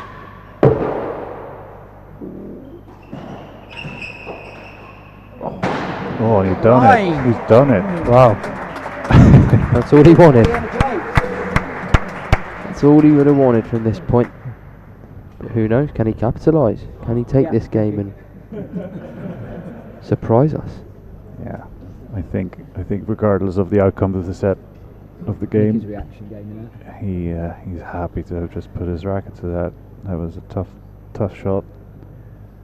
15-40, the receiver leads the line.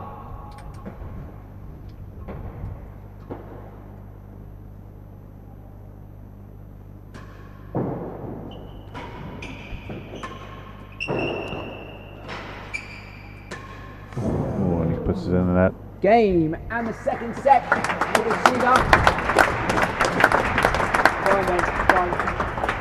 6 games to 2. It's one set all. Very convincing set from Nicky after the first 3 games. He was 2-1 down. Got the set stats here. I think they'll be obviously they'll be in Nicky's favor, but the change in his the amount of serves he's done and mostly the attacking tennis he's done. He's just been much more positive, not waiting for Ben to give him space, just taking that space. See that in the targets. In the first set he'd only hit 1 dead on and 1 grill, I think, and now he's up to 4-2. He's just pressuring Ben much more. And yeah, see Ben varying up the serve a lot more. Varying results, but I think he's doing a bit. He's bit thrown by Nicky's aggressive returning, trying to make sure that Nicky doesn't really get comfortable, but it's not quite getting to the percentage he needs. And Nicky has also been varying it up a bit more. You can see he's doing the high drop a bit more. It's not as active. Third and final set. Not as Level. effective as Ben's high drop currently, but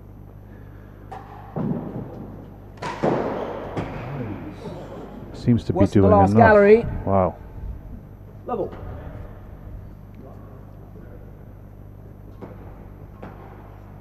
Yeah,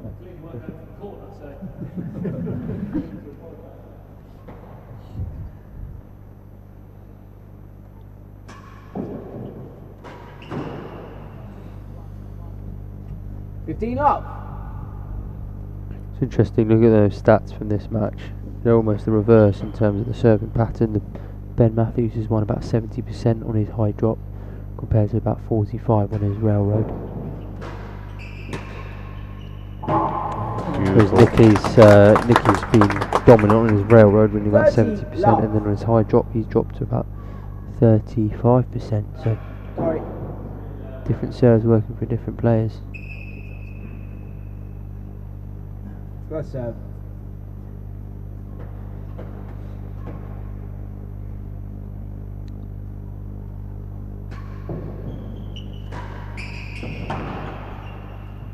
Big downside of being in a historic palace is that the tourists sometimes can get a bit rowdy on the side.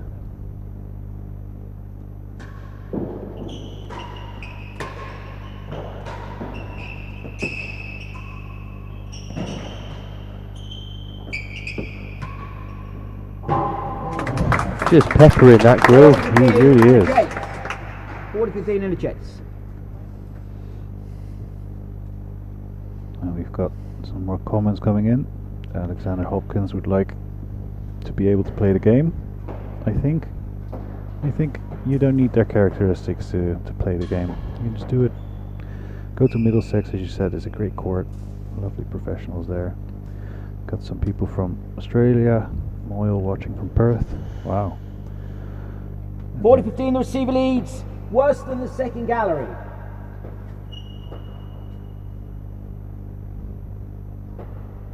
Worse than the second gallery.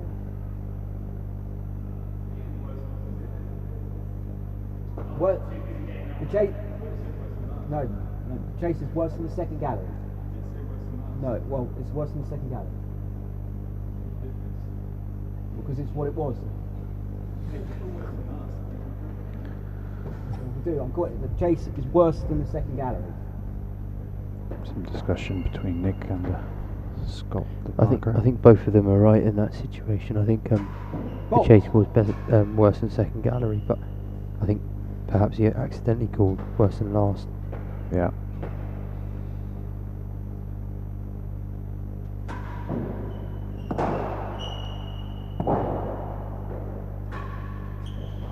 Chase. Great finish, and it wouldn't have mattered because this was last gallery, and the chase I think definitely fell worse in second. Seems to have thrown Nicky a bit, but don't think it should have influenced play massively there.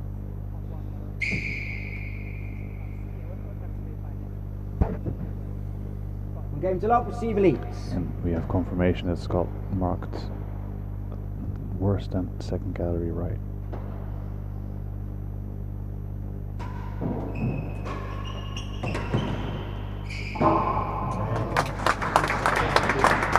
Great shot. Nicky do have to win this point. Put the rest. Put a little distraction behind them.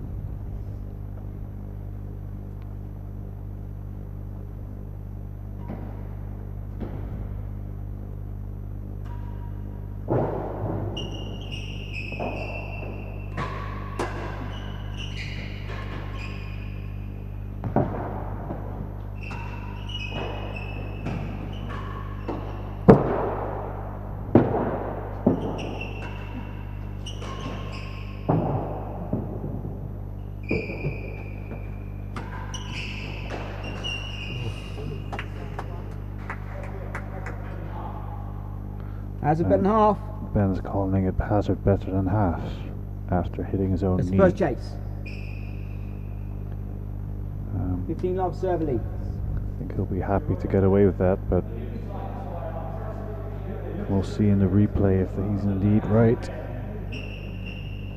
at the change of ends. Is 15 love to the server with 1 chase.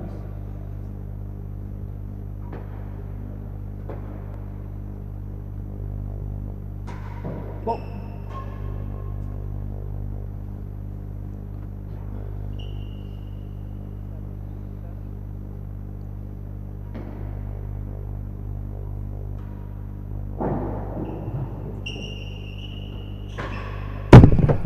Beautiful shot. 15 all. I think.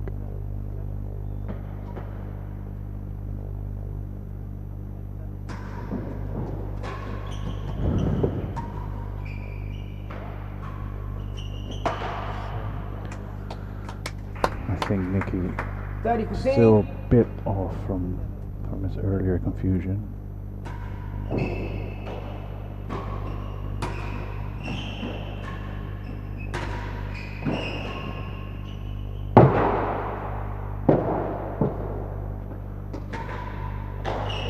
Great finish. 30 all.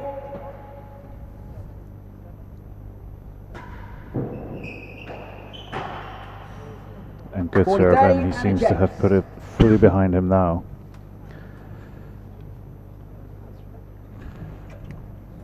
There's the hazard chase. Our screen cut out just as it bounced, so I cannot quite see. And ooh, I cannot call it. That might have scraped the line, that might have not. What do you think, Jack?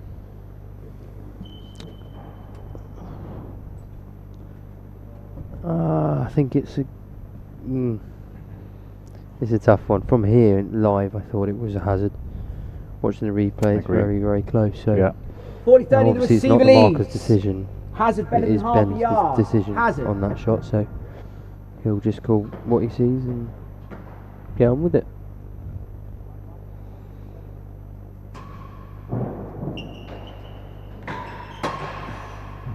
Games. Oh, apologies. 1 game all. Apologies. One Games game all. receiver, 1 all.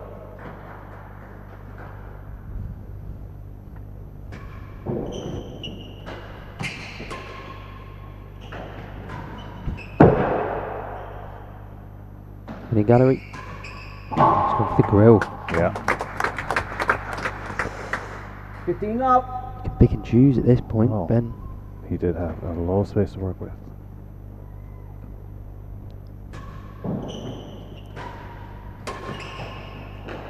No. Oh, that forehand volley.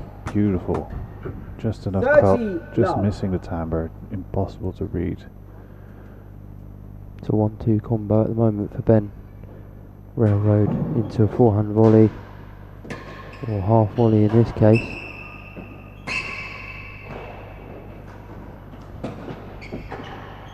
Stroke. Great 15, recovery 30. from Nicky to put that in the backhand corner there.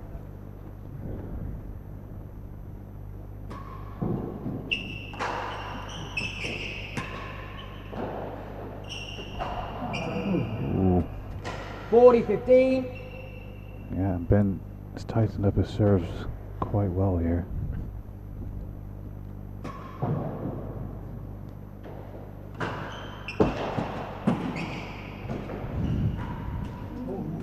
Game. Ooh. That's 2 games to 1. Very good.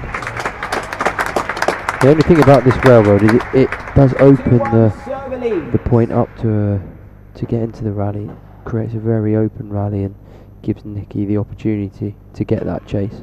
Oh. Perhaps why we see the percentage of points won on that railroad fairly low. Yeah.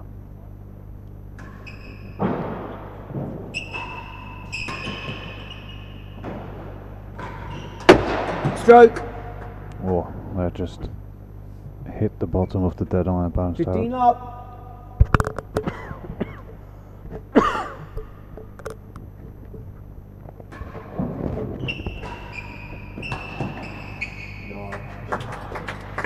Still anyone's game. Yeah. 30 love.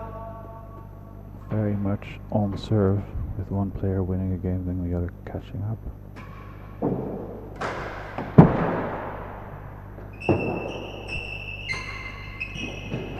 beautiful.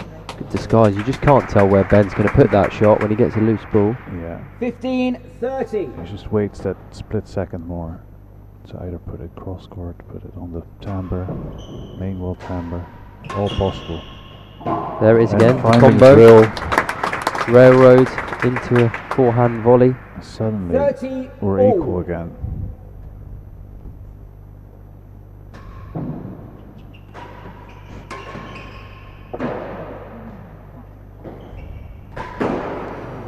Ooh. Yeah. 40, This is not the same 30. Nick as in the second set. He was putting them away left, right and center, but now feeling a bit pressure a bit more, I think.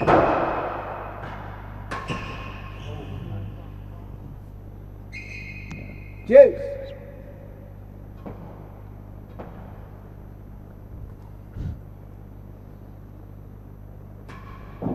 Oh.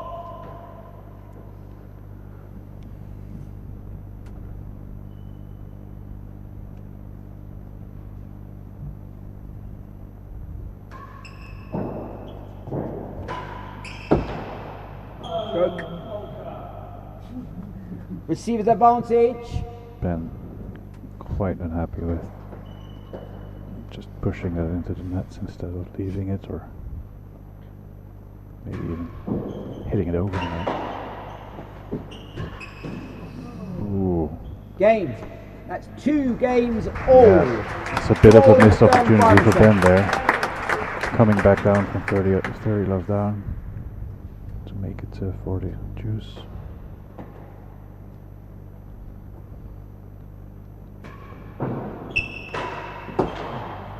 Worse than 5. Level.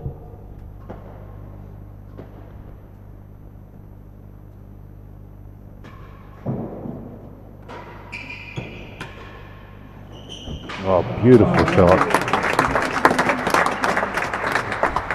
It's been so effective going cross court. Do you think on this court it's better?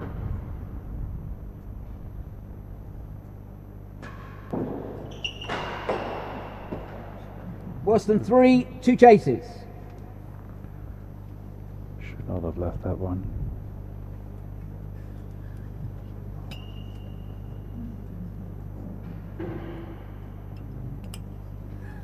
So, Paul, we had our opinions before the match.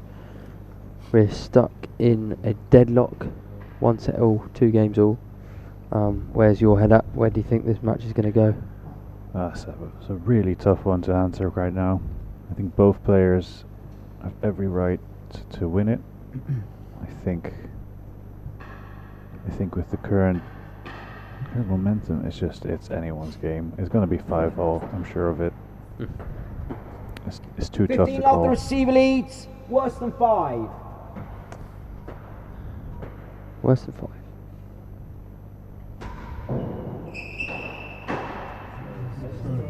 $15 all. Great serve. Worse than 3.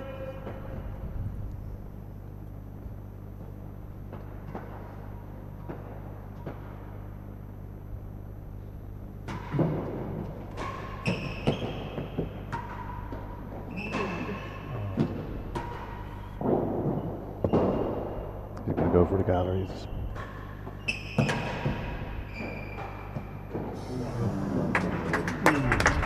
Couldn't go for the galleries there because they were playing a chase. Thank you, Jack. 15.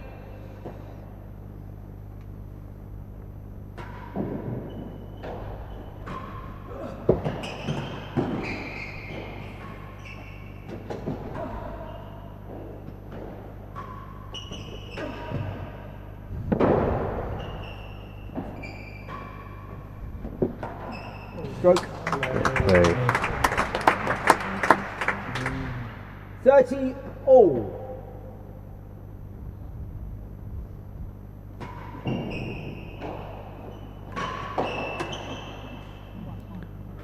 Wow. 40-30. Just a little bit more pressure, and you can see that the player who's just being that much more positive with the return. They're getting a lot out of it.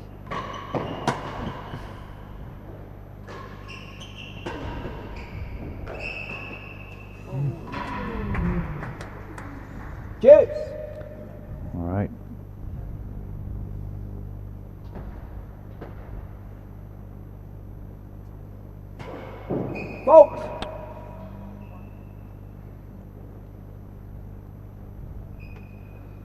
Second serve on Juice. Is Ben gonna look to get a chase, or is he gonna win the point? Well, Service advantage. yeah, that is the kind of shot you really want to be doing a bit more with.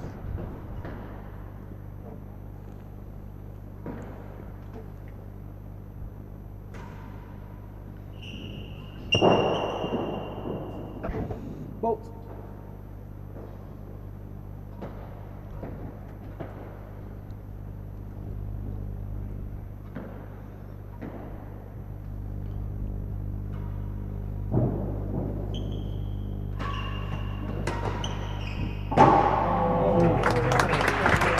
Big game for Nicky there. Game. Is that going to be a pivotal moment in this match? 3-2. Yeah.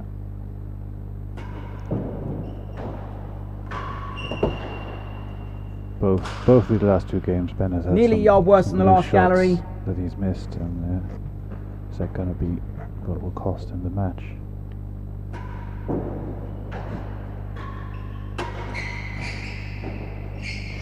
Whoa, just out, bounced just out. 15 up. What about your prediction, Jack?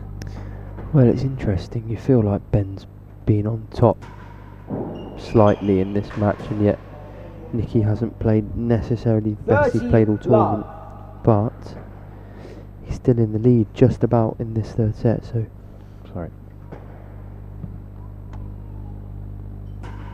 Fault.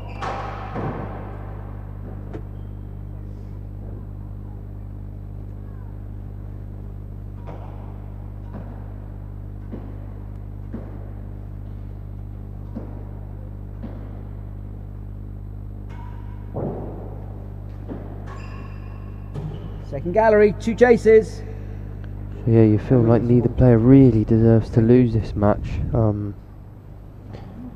Well, The win predictor sure disagrees with you and me. Clear favourite for Nick Howell there, I think, considering their record and the current score. There might be something in it, but I just think it's been swinging about so much. yeah, I think it's closer to 50-50 in my opinion. Yeah, me too.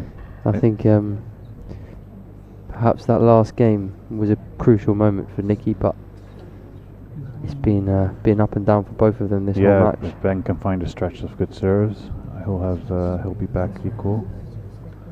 Obviously, these chases are not too easy to defend, but he's been serving quite tightly, and I think he'll be looking to win this game. He'll probably need to win this game to make this set go all the way.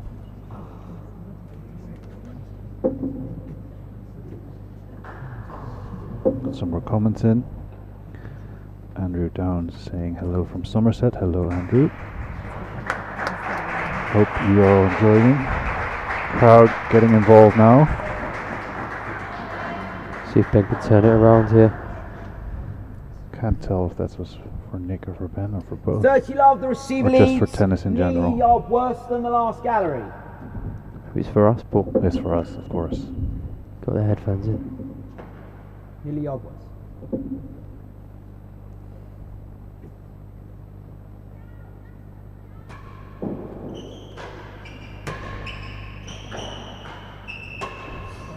Ooh. 40 Just love. an example of Second gallery. an unforced error that we wouldn't have seen in that first set from No, Ben. the first set he was just putting all of those away. Yes.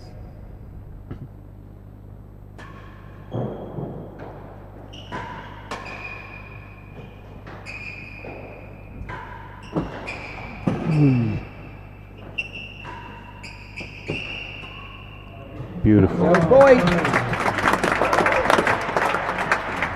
Crowd getting behind Ben a little bit. 15-40.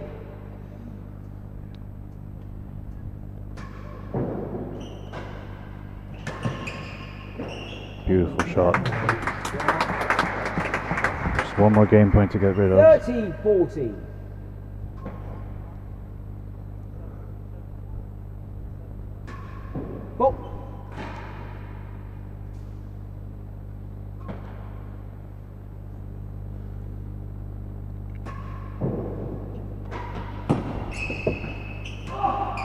Has the second gallery. 30-40. Yeah, unhappy with that hazard chase. He wanted to be here on the receiving end. He got space to work with. Yeah, look at this defense. And beautiful finish. 30-40, the server leads. Hazard second gallery. Hazard.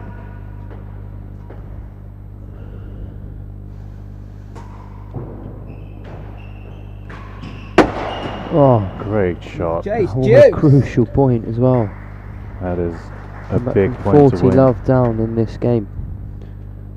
Can he take it now? And turn that win predictor around.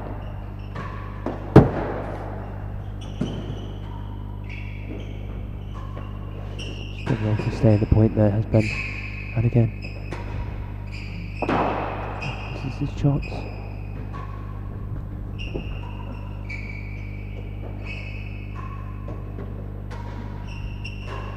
Oh no. Just biding his time, waiting for the opportunity, and when it did Server's came, advantage. just couldn't quite execute the shot.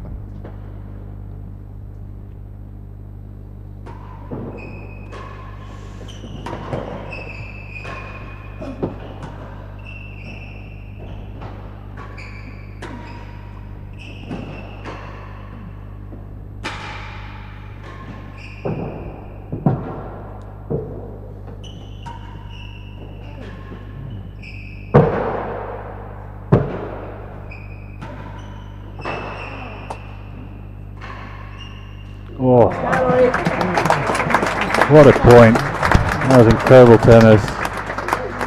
Nicky thinking it might be in, but I think the marker had it there.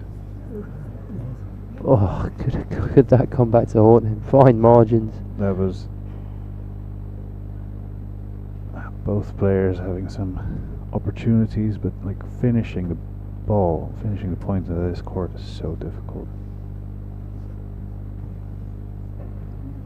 There's the point. Previous point going to advantage. Receive the advantage. Ben Last put that gallery. last crucial volley into the net.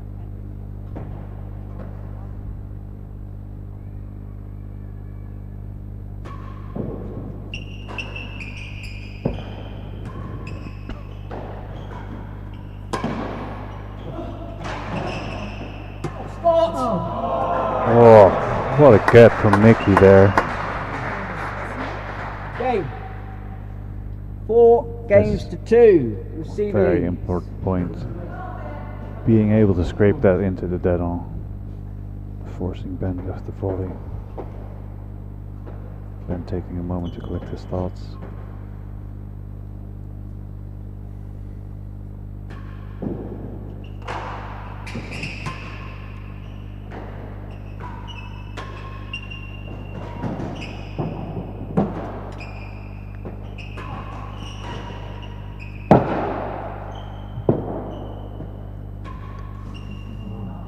Ben still thinking about the last point on that one, I think.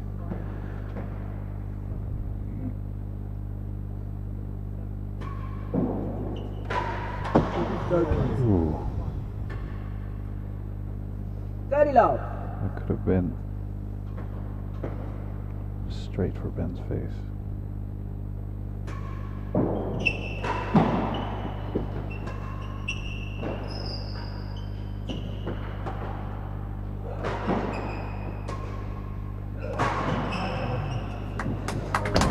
But Ben has been, yesterday he's been 4-2 down as well. 15-30. As Ropé, no less, I think. Just takes a moment. Thinks about what he's doing, how he's going to get these points. Now he's getting in with that drive off the serve. Yeah, Nicky's fully warmed up. Just get a little bit loose on these serves from Ben.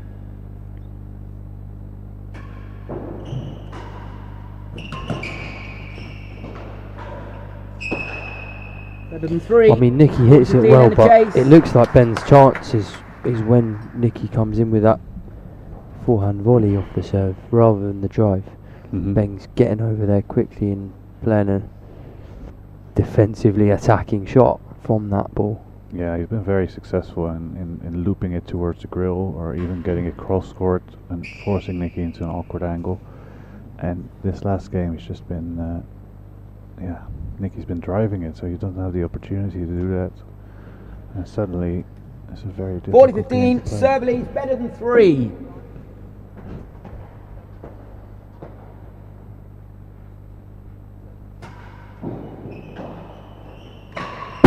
Oh, yikes. There we go. We are 30, heating up. 40.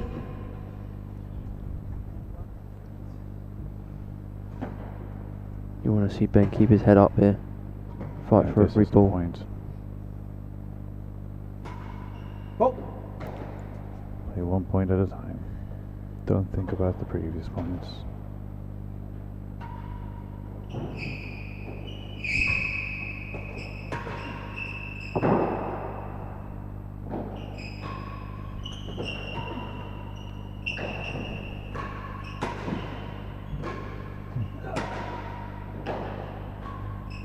That's it. Gallery, 34 in the chase. Play your own game, Ben. Yeah.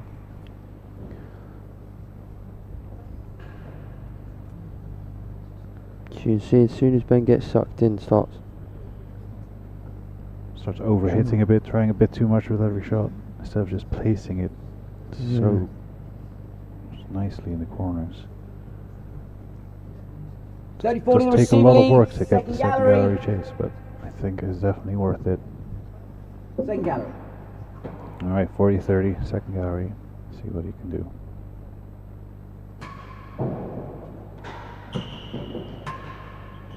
Oh, it's a massive winning gallery. Ben Taylor Matthews. Keep him in this set and keep him in the match. Coolest of heads.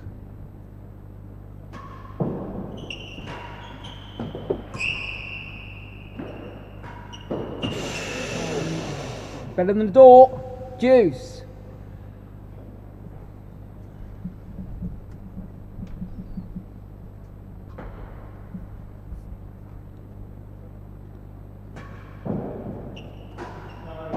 Advantage, one chase. I think despite that lucky bounce on the net, I think Ben is happy with these last couple of points. Looks more positive. He was 1 point away from going 5-2 down there. Now advantage up. He just needs to stay positive. You can see his body language turning a bit in this set. Not quite the same Ben that we saw in the first set, but if he can grind out this game, yeah, you never know. He's got to go for this. This is gonna be it. It's what champions are made of. This is what champions are made of. Receives advantage. Better than the door. Better than the door.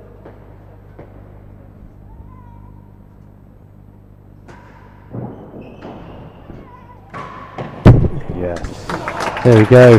Now you think this is Ben's best chance of getting a Champions Trophy winning medal. 3 games to 4.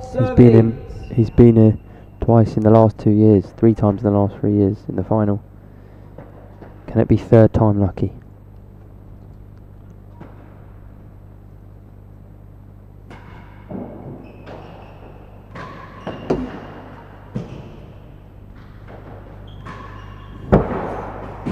Caught. 15 First up. point to Nicky.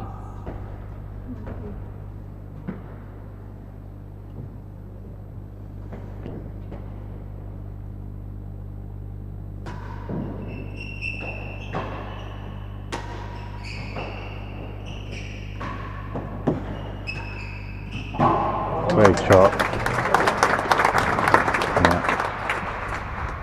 30 love.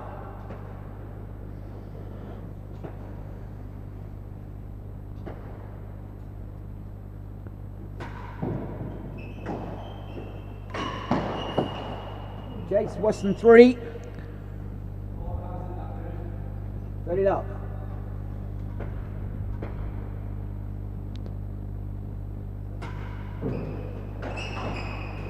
Great serving. 40 love and a chase. That was some really good serving from Nikki there. Very tight railroads. Ben managing to get one force off the low back wall to get the chase, but Nikki looking very strong on the serve, and I think if he can get to this end quickly after this point, regardless of the game or not, he's gonna be in good shape to go ahead. His service has just tightened up so much considering compared to the 40 first love set. the receiver leads, worse than 3. Worse than See 3. what Ben can do here to lock Nikki down. Bolts.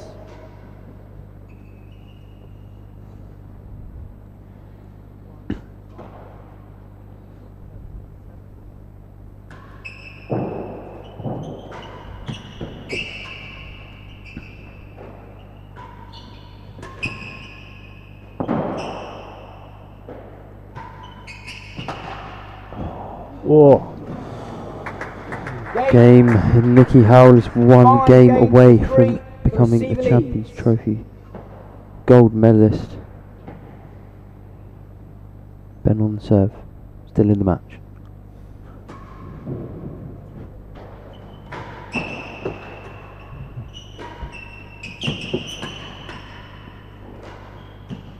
Second gallery. So normally I'd ask what the player behind would do to get back into the match, but what do you think Nikki should do to close this out? Does he need to change anything really? I think Nikki's looking really strong. I think he just needs to keep going the way he is. Don't take too many massive risks. Stay solid, like he's done there with that cup volley. Keep everything nice and tight. Better than 2. Let his opponent make the mistakes and hold on in there. Yeah, I think that's definitely right. He's just taking control of this set by hitting very tight returns, changing up the pace when necessary to force Ben into awkward volleys. I think his volleys have been the main point of attack for Nick. Yeah, I think that's a great point there in terms of changing the pace. You've seen a lot of that from Nikki in this set. First set was all sort of one pace, and now he's really, you don't know what you're going to get. It's a big serve.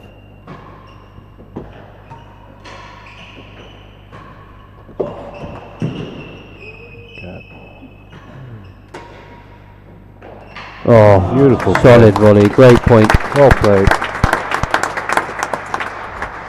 Such a good position with this better than 2 chase.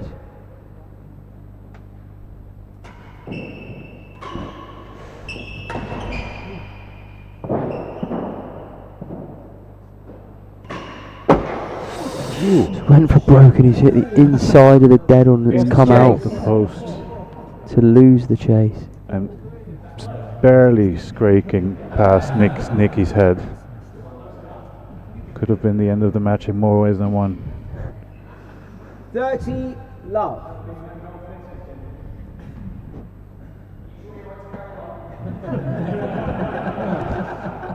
Ben trying the mental approach.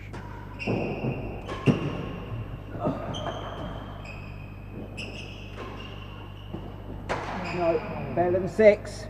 Yeah. 30 love. Ben was hoping for the point there. He knows how costly they are at this point in the match.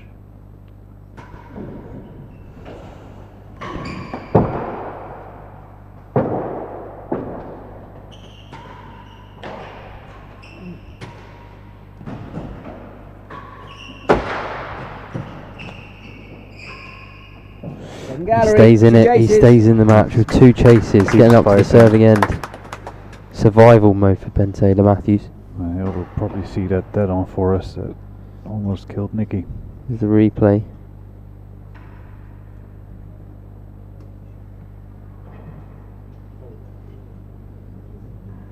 Oh yeah, that was very close. Wow. Good reaction from Nikki. He said move an inch out of the way.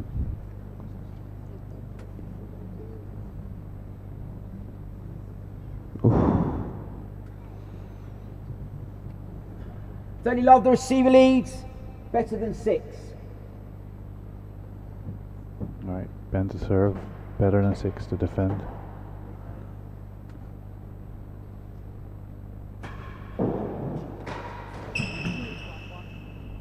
Just tried to push it a bit too hard. Second gallery. Back to 15-30, second gallery. Good serve, throwing Nicky off balance there.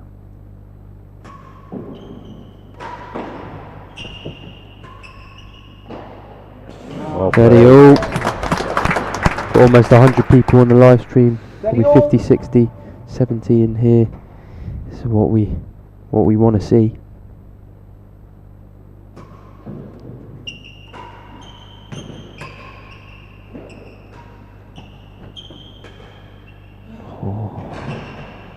Oh, what a get. Well played from both players. 30-all.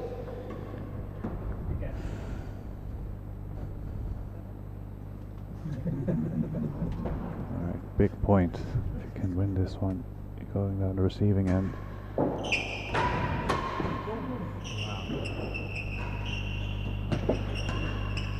Wow, beautiful. Hit the main wall, then hit the timber wall as well on the way to the grill. That was an exceptional shot. I have to say, Ben has hit a lot of grills in this match. Look at this.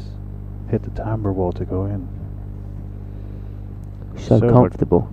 Yeah. 40-30. Can you get that same comfort on the receiving end though? Better than the 40-30 door receiver leads. to beat. Better than the door. See him sliding one of these in to the last or the second gallery.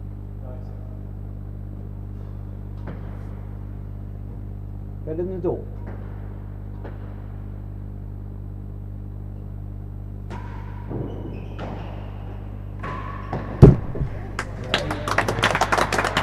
Wins the game there.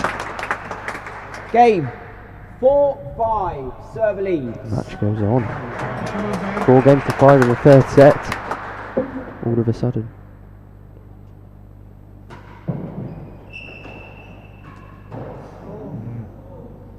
Ball up. I hit the post on the receiving side, so 15 love. service point.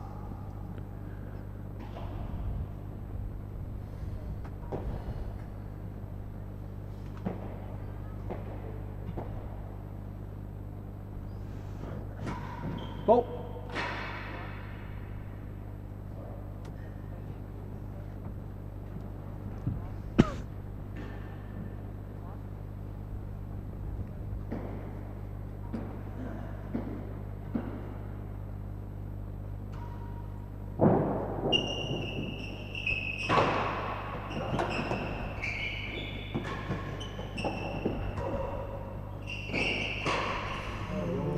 Oh, that just bounced. 30 love. Cut down off the timber. Ben couldn't quite.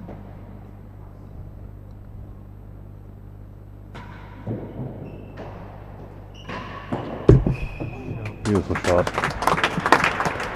Alright, anyone's game still. 15-30.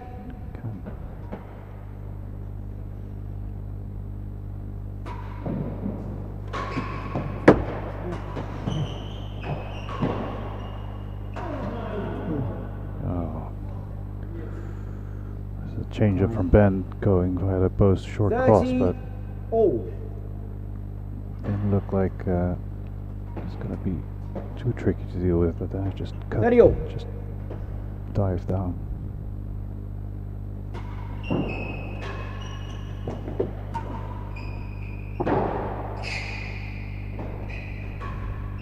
Second gallery. 30-all.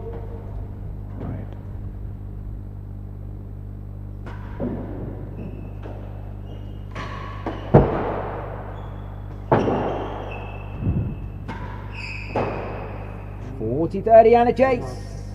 Don't know if that was a grill or not, but great finish either way. And that brings up the first match point, I think, which will be interesting. The second gallery. So match point to Nikki, but it still doesn't feel like it's about to end this match. Yeah, just feels like we're in the middle of it. Nikki probably looking to drive this down. Forehand corner. 40-30, the receiver leads. See Second if he gallery. can force a racket error or just win the chase. Massive point, match point.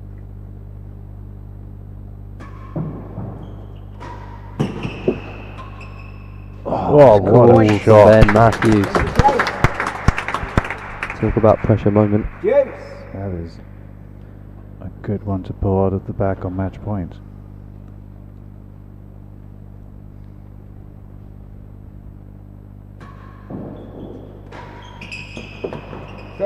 Lovely cut volley, perfect length. Receiver's advantage. Another match point, number 2.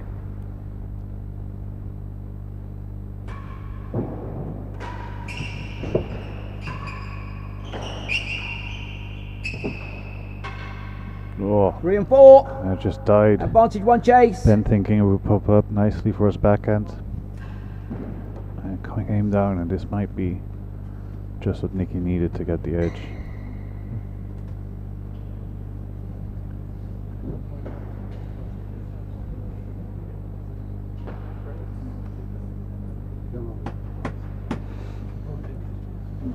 Alright. Match point number 2, Nikki to defend. 3 and 4. Server's advantage. 3 and 4. Seeing a real road.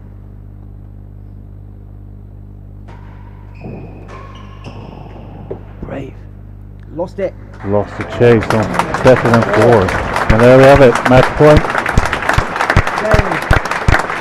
Nikki Howell is your Champions Trophy champion.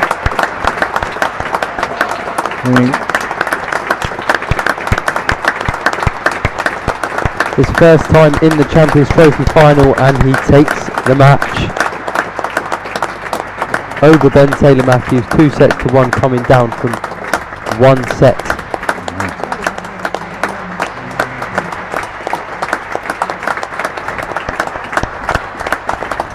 Quite He will be happy over with the this. moon. Over the moon with What that a one. performance that. After that first set, he just went in and he didn't look back. There were the start of the third was very close, but he put his foot down at the right moments. He won the points. He got ahead those 2 games, the 3-1, and just make it so difficult for Ben to get back in the match. And Ben had a few opportunities to get back in it at the third set, but there were so many great points there. And here we have the statistics of the complete match. And yeah, Ben so accurate with dead-ons and grills. 9 grills, that is a significant amount. There's not much in it at all. I mean, Nikki Howell's won 88 points compared to 83 from Ben, 5 points in it, and that was about the difference really. 6-4 in the third set. I think fair reflection of the match. I think Ben looked like Ben's head dropped a tiny bit about halfway through. Not sure why. He was playing really well at the start of the match. Yeah, definitely. You can see the main difference here is the point served, and Ben he made sure to be on the serving end as much as possible.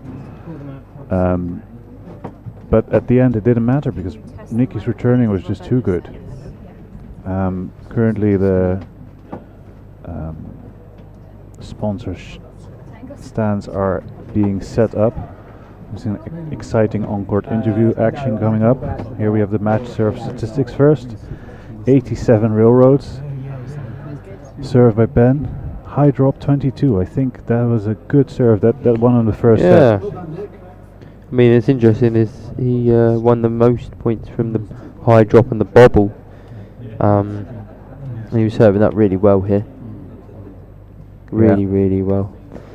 Just want to quickly say, I thought the streaming and the whole construction of the event has been fantastic.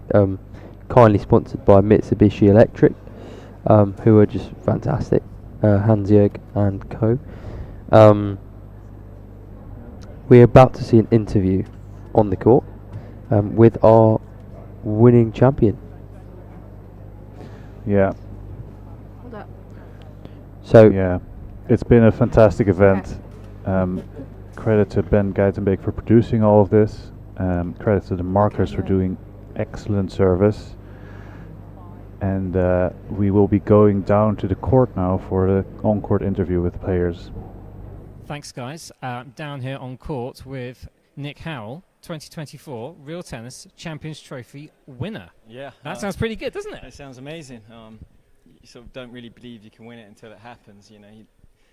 And yeah, that was one of the hardest I've fought ever in a match, and there was really nothing in it, and just luckily got a couple bounces right at the end. Unfortunate for Ben, but obviously I'll take the victory.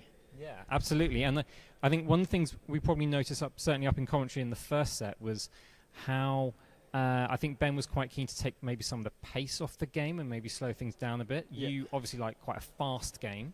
How are you able to kind of adapt? How are you able to adapt that from, I guess, the first set into the last two?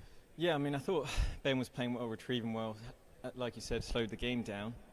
And I think I was a little bit passive in that set, so I just told myself I need to step it up. That's where I've, in the past, done well against Ben. So, yeah, I just amped up the pressure, and it paid off over the last two sets.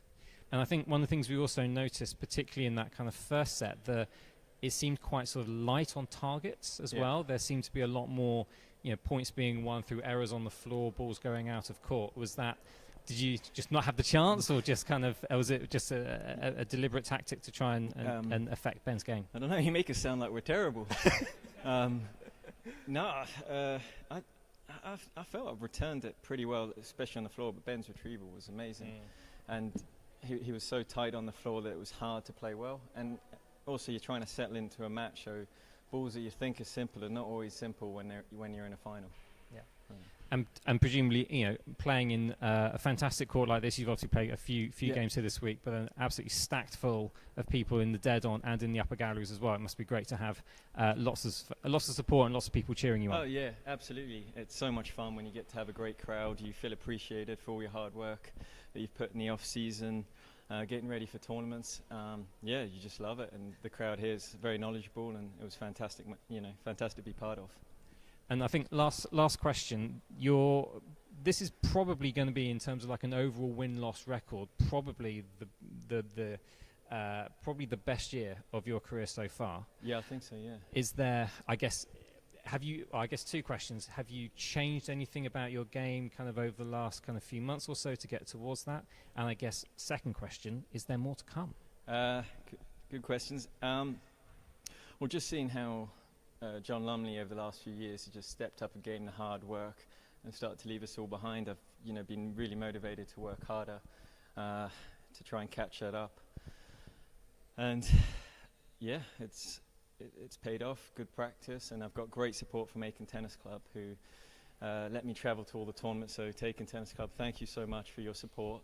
Yeah, and a combination of that and just the desire to try and see if I can catch John, who's certainly far and above the number 2 player in the world, and yeah, I'm trying to catch him. So if he's watching, I'm coming for you, John, or at least trying.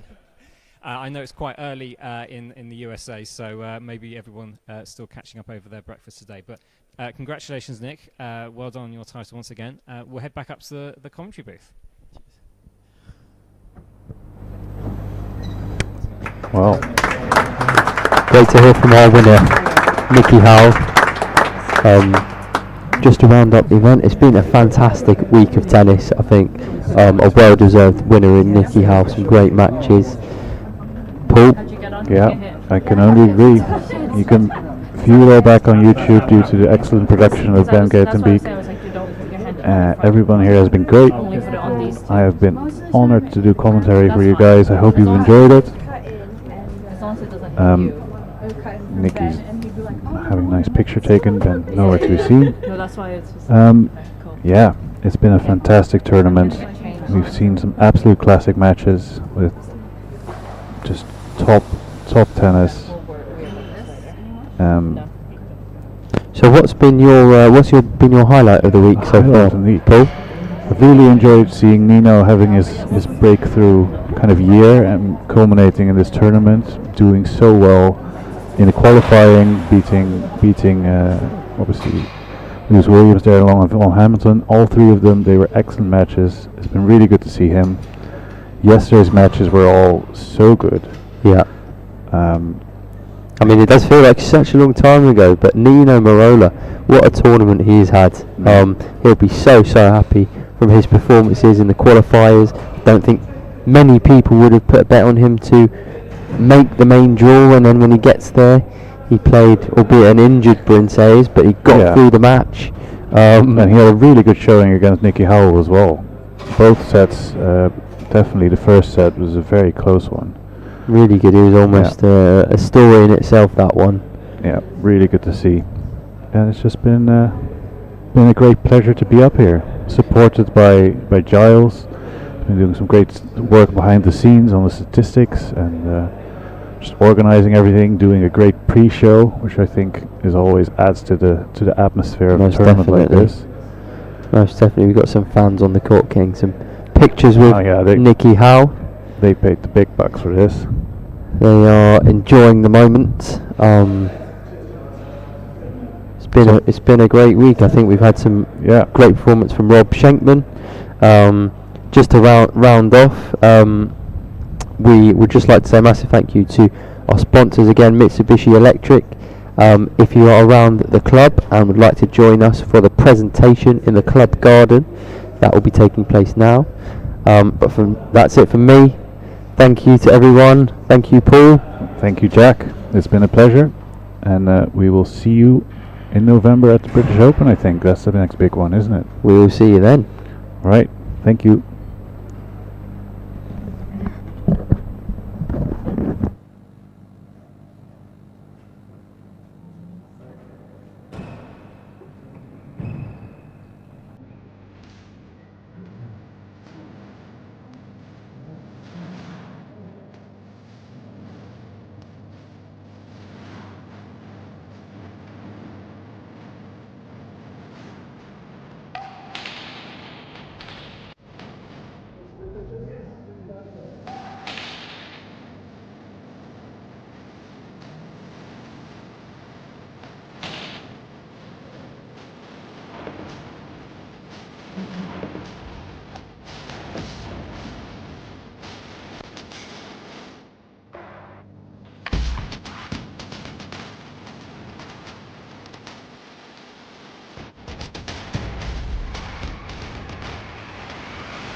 At Mitsubishi Electric, we're helping create a